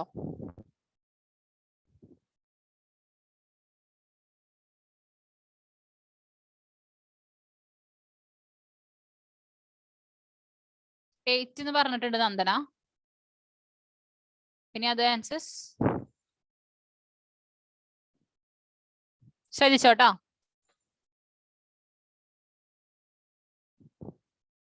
ഒരാഴ്ചയിലെ 48 മണിക്കൂർ. അതിനും ഒരിടത്തും എവിടെയും വരയ്ക്കേണ്ട ആവശ്യമില്ല. മനസ്സിലായോ? മനസ്സിലാവണ്ടോ? ഒരു ദിവസം 9 മണിക്കൂർ, ഒരാഴ്ച 48 മണിക്കൂർ. അതിനപ്പുറം ഇവിടെ weekly and daily working hours. No adult worker shall be required to work in a factory for more than 48 hours in a week. ഒരു വീക്കിൽ 48 മണിക്കൂർ. No adult worker shall be required to work in a factory for more than 9 hours a day. മനസ്സിലായോ? 9 മണിക്കൂറിനും കൂടുതൽ ഒരു ദിവസം ഒരു adult workers work ചെയ്യേണ്ട ആവശ്യമില്ല. ഒരാഴ്ചയിൽ പറയുകയാണെങ്കിൽ 48 മണിക്കൂർ. മനസ്സിലാവുണ്ടോ? മാക്സിമം 9 മണിക്കൂറേ വർക്ക് ചെയ്യാൻ പാടുള്ളൂ. മനസ്സിലാവുണ്ടോ?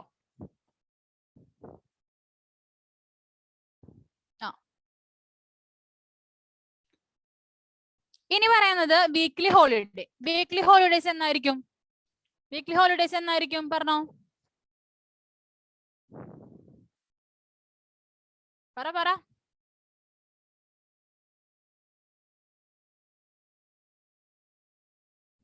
വീക്ക്ലി ഹോളിഡേസ് എന്നായിരിക്കും? സൺഡേ. ഇനിയിപ്പോ സൺഡേ തന്നില്ലെങ്കിൽ വീക്കിലി ഒരു ദിവസം എന്ത് തരണം? കോമ്പൻസേറ്ററി ആയിട്ട് തരണം. അതാണ് നമ്മുടെ റൂൾ കേട്ടോ. മനസ്സിലാവുണ്ടോ? അപ്പൊ എനിക്കൊക്കെ അങ്ങനെയാണ്. എനിക്ക് ചില ദിവസങ്ങളിൽ സൺഡേസ് ആയിരിക്കില്ല എനിക്ക് ലീവ്. എനിക്ക് എന്തായിരിക്കും? ഫ്രൈഡേസ് ആയിരിക്കും. അവിടുത്തെ ഖത്തറിലെ കമ്പനി അവിടുത്തെ ഈ എനിക്കൊക്കെ. മനസ്സിലായോ? An adult worker shall not allowed to work in a first day of the week, that is Sunday. എന്താണ്? സൺഡേ വർക്ക് ചെയ്യാൻ പാടില്ല എന്ന് തന്നെ എഴുതി വെച്ചിട്ടുണ്ട്. ഓക്കെ. പക്ഷേ ഇവിടെ പറയുന്നത് but if it become necessary to make Sunday working day, a substitute holiday is to be made compulsory. മനസ്സിലായോ? സൺഡേ വർക്കിംഗ് ഡേ ആണെങ്കിൽ നമുക്ക് എന്ത് ചെയ്യണം? ഒരു സബ്സ്റ്റിറ്റ്യൂട്ട് ആയിട്ടുള്ള ഹോളിഡേ നമുക്ക് എന്ത് ചെയ്യണം? തരണം. ക്ലിയർ ആവുണ്ടോ?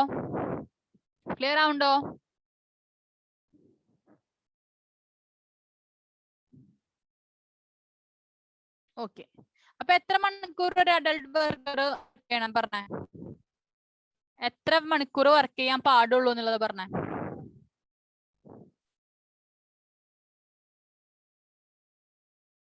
പറഞ്ഞോ.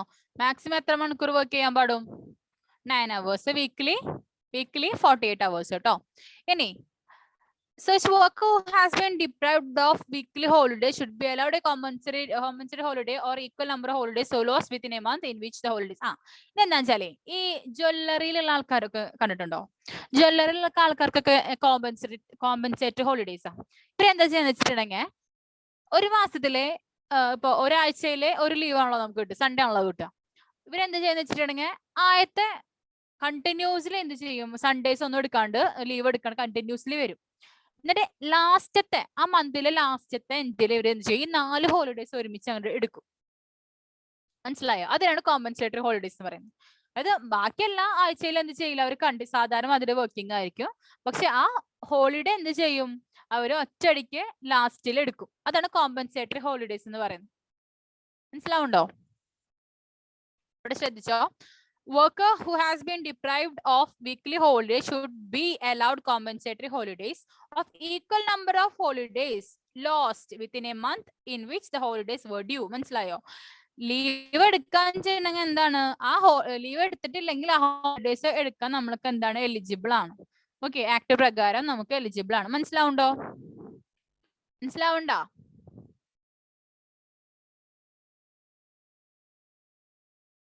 ഹലോ. യെസ്. ഓക്കെ. ഇനി ഈ ഷിഫ്റ്റ് എന്ന് കേട്ടിട്ടുണ്ടോ നിങ്ങള്? അല്ല, ഷിഫ്റ്റ് അല്ല, ബ്രേക്ക് എന്ന് കേട്ടിട്ടുണ്ടോ? ബ്രേക്ക്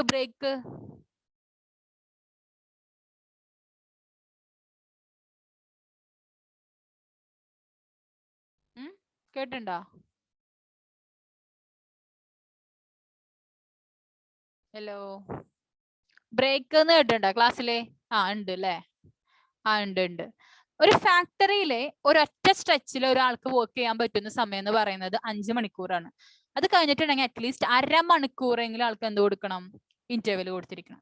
അതായത് ഒറ്റ സ്ട്രെച്ചിൽ 5 മണിക്കൂർ എന്ത് ചെയ്യാൻ പറ്റും? വർക്ക് ചെയ്യിപ്പിക്കാം. മാക്സിമം 5 മണിക്കൂർ നമ്മൾ വർക്ക് ചെയ്യിപ്പിക്കാം. ബട്ട് അതിനുശേഷം എന്ത് ചെയ്യണം? അത്രയും സ്ട്രിക്റ്റ് ആയിട്ട് ഹാഫ് ആൻ അവർ എന്ത് കൊടുക്കണം? നമ്മൾ എന്ത് കൊടുക്കണം? നമ്മുടെ ഇന്റർവെൽ കൊടുക്കണം. മനസ്സിലാവുണ്ടോ? ഇതൊക്കെ കേട്ടിരിക്കാൻ രസമുണ്ട് അല്ലെ? നമ്മൾ അറിയാത്ത കുറച്ച് കാര്യങ്ങളാണ് ഇതൊക്കെ. സിമ്പിൾ ആയിട്ടുള്ള കാര്യങ്ങള് മനസ്സിലാവുണ്ടോ? ഇന്റർവെൽസ് എത്ര മണിക്കൂർ? മാക്സിമം 5 hours ഷിഫ്റ്റിലെ ഹാഫ് ആൻ അവർ എന്ത് ചെയ്തിരിക്കണം? ബ്രേക്ക് നമുക്ക് കിട്ടിയിരിക്കണം. മനസ്സിലായോ? എവറി അഡൾട്ട്, ഇതൊക്കെ വൺ വേർഡ് ചോദിക്കുന്ന ക്വസ്റ്റ്യൻസ് ആട്ടോ. നിങ്ങൾ ജസ്റ്റ് ഞാൻ പറയുന്നത് വിചാരിക്കണ്ട. ഈ ഏറ്റവും കൂടുതൽ ചോദിക്കാറുള്ളത് ഈ മാക്സിമം ഹവേഴ്സ് വർക്കിംഗ് ഹവേഴ്സ് എത്രയാണ്, ഈ ഷിഫ്റ്റിന്റെ കാര്യം ചോദിക്കാറ്. ഇന്റർവെൽസ് മാക്സിമം എത്ര ഷിഫ്റ്റ് വരെ പോവാം. Okay, this interval is to be place to break working hours for maximum 5 hours. 5 hours ഒറ്റ സ്ട്രെച്ചിൽ 5 മണിക്കൂർ. Every adult worker in a factory should allowed working hours of at least half an hour. മനസ്സിലായോ? അരമണിക്കൂർ എന്ത് ചെയ്യണം? 5 മണിക്കൂർ ഒറ്റ സ്ട്രെച്ചിൽ work ചെയ്ത് കഴിഞ്ഞിട്ടുണ്ടെങ്കിൽ അറ്റ്ലീസ്റ്റ് ഒരു ഹാഫ് ആൻ അവർ എന്ത് ചെയ്ത് കൊടുക്കണം? നമ്മുടെ റെസ്റ്റ് കൊടുക്കണം, ബ്രേക്ക് കൊടുക്കണം. മനസ്സിലാവുണ്ടോ?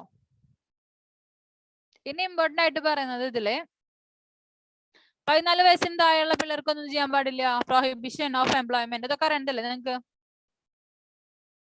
work more than 9 hours in any week should be twice. പിന്നെ സംഭവം ഉണ്ട്, ഓവർ ടൈം ഒന്നുമില്ല. പറഞ്ഞിട്ടുള്ളത് 9 മണിക്കൂർ 48 hours per week ആണ്. ബട്ട് അതിന് മേലെ നമ്മൾ വർക്ക് ചെയ്യുന്നുണ്ടെങ്കിൽ shall be paid at least twice the rate of wage. Okay, നമ്മുടെ വേജിന്റെ ഇരട്ടി നമ്മൾ എന്ത് കൊടുക്കണം? ഓവർ ടൈമിന് കൊടുക്കണം. ഓവർ ടൈം നമുക്ക് പേ ചെയ്യണം. അങ്ങനെയാണെന്ന് നമുക്ക് വർക്ക് ചെയ്യാം. മനസ്സിലാവണം? നമുക്ക് പറഞ്ഞിട്ടുണ്ട് മാക്സിമം എത്ര മണിക്കൂർ നമുക്ക് വർക്ക് ചെയ്യാം? 9 മണിക്കൂർ വർക്ക് ചെയ്യാം. ബട്ട് ആഫ്റ്റർ അതിനെ ക്രോസ് ചെയ്യുകയാണെങ്കിൽ നമുക്ക് നമ്മുടെ വേജിന്റെ ട്വൈസ് ആയിട്ട് നമുക്ക് എന്ത് കിട്ടണം? ഓവർ ടൈം വേജ് കിട്ടണം. അങ്ങനെയാണെന്നുണ്ടെങ്കിൽ എന്താണ്? കുഴപ്പമില്ല, നല്ല പരിപാടിയാണല്ലേ? ഓക്കെ, അത് പറയുന്നുണ്ട്. ഇനി ഏറ്റവും ഇമ്പോർട്ടന്റ് ആയിട്ടുള്ള കാര്യം കേട്ടോ, ശ്രദ്ധിച്ചു കേട്ടോ, നല്ലോണം ശ്രദ്ധിച്ചു കേട്ടോ. എല്ലാ കാറ്റ് എക്സാമിനും വരാറുള്ള ഒരു പോയിന്റ് ആണ് വിമൻ വർക്കേഴ്സ്. ഓക്കെ, സ്ത്രീകളായിട്ടുള്ള വർക്കേഴ്സ് 6 മണി മുതൽ 7 മണിക്കുള്ളിൽ വരെ വർക്ക് ചെയ്യാൻ പാടുള്ളൂ. 6 മണി മുതൽ 7 മണി വൈകുന്നേരം വരെയാണ് എന്ത് ചെയ്യാൻ പാടുള്ളൂ? വർക്ക് ചെയ്യാൻ പാടുള്ളൂ. ഓക്കെ, 10 മണി മുതൽ, അതായത് ഇതിന് ശേഷമുള്ളത് രാത്രി 10 മണി മുതൽ 5 മണി വരെയുള്ള സമയം ആരും എന്ത് ചെയ്യാൻ പാടില്ല? വർക്ക് ചെയ്യിപ്പിക്കാൻ പാടില്ല. No variation shall be authorized the employment of any women between the hours of 10 PM to 5. പക്ഷെ ഷിഫ്റ്റ് ഒക്കെ ആണെങ്കിൽ എന്താണ്? നമുക്ക് മാറ്റാന്ന് പറയണ്ട കേട്ടോ. പക്ഷെ എന്താണ് ജനറലി പറയാൻ വെച്ചിട്ടുണ്ടെങ്കിൽ വിമൻ വർക്കേഴ്സിനെ രാവിലെ 6 മണി മുതൽ വൈകുന്നേരം 7 മണി വരെയാണ് അവരെ വർക്കിംഗ് അവേഴ്സ് എന്ന് പറയുന്നത്. ശ്രദ്ധിച്ചോട്ടോ, ഇത് നല്ല ഇമ്പോർട്ടന്റ് ആണ്. 6 AM to 7 PM. വീണ്ടും പറയാണ്, എല്ലാ എക്സാമിനും ചോദിക്കാറുള്ള പോയിന്റ് ആണ്. വിമൻ വർക്കേഴ്സിന്റെ വർക്കിംഗ് ടൈം എന്ന് പറയുന്നത് 6 AM to 7 PM ആണ്. രാവിലെ 6 മണി മുതൽ വൈകുന്നേരം 7 മണി വരെ എന്ത് ചെയ്യാൻ പറ്റും? വർക്ക് ചെയ്യിപ്പിക്കാൻ പറ്റും. ഓക്കെ ആണോ? ക്ലിയർ ആണോ? ക്ലിയർ ആണോ?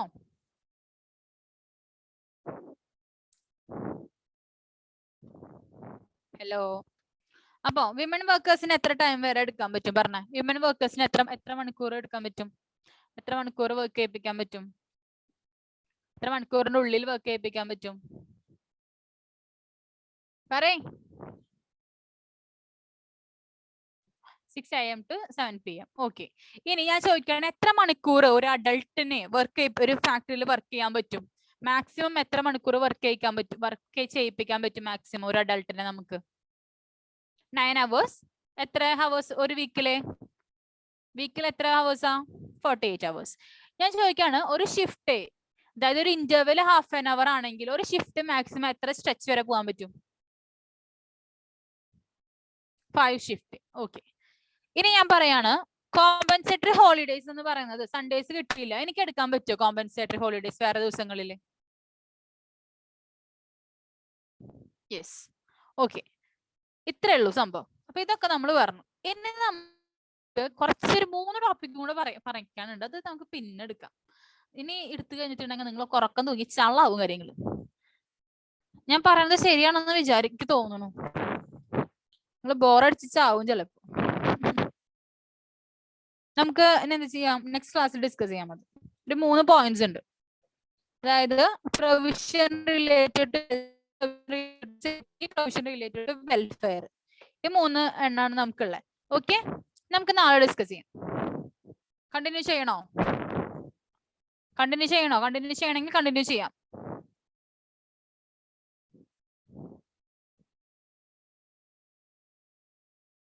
ഉറപ്പാണോ അശ്വിനെ?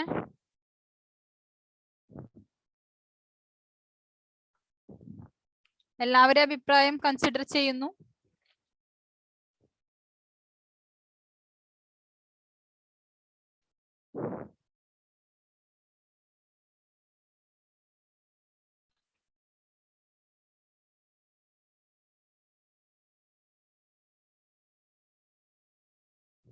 പിള്ളേര് കുറവല്ലേ?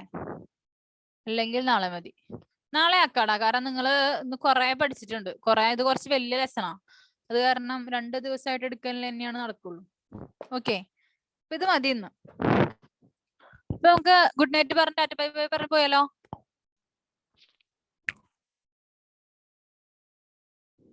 ഓക്കെ,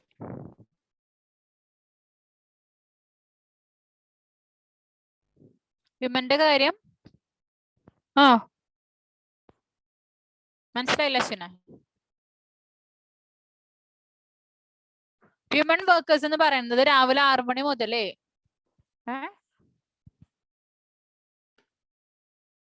എത്ര മണി വരെ ഞാൻ പറഞ്ഞേ? നീ പറയ്. ഹ്യൂമൻ വർക്കേഴ്സിന് എത്ര മണി തൊട്ട് എത്ര മണി വരെ പറഞ്ഞേ? രാവിലെ 6 മണി മുതൽ വൈകിട്ട് 7 മണി വരെയാണ് മാക്സിമം എന്ത് ചെയ്യാൻ പറ്റുള്ളൂ, വർക്ക് ചെയ്യിപ്പിക്കാൻ പാടുള്ളൂ. മനസ്സിലായോ? മാക്സിമം വർക്ക് ചെയ്യിപ്പിക്കാൻ പറ്റുന്ന ഹവേഴ്സ് ആണ് പറയുന്നത്. രാവിലെ എന്താണ് ഇവിടെ കൊടുത്തിട്ടുണ്ട്, ഞാൻ പറഞ്ഞുതരാം. രാവിലെ 6 മണി മുതൽ വൈകുന്നേരം 7 മണി വരെ വർക്ക് ചെയ്യിപ്പിക്കാൻ പാടുള്ളൂ എന്ന്, അതായത് ജോലി ചെയ്യേണ്ട സമയം. മനസ്സിലായോ? അത് മനസ്സിലായോ? ഓക്കെ, അപ്പൊ ബൈ ബൈ, ടുമോറോ പാക്കലാം. Good night.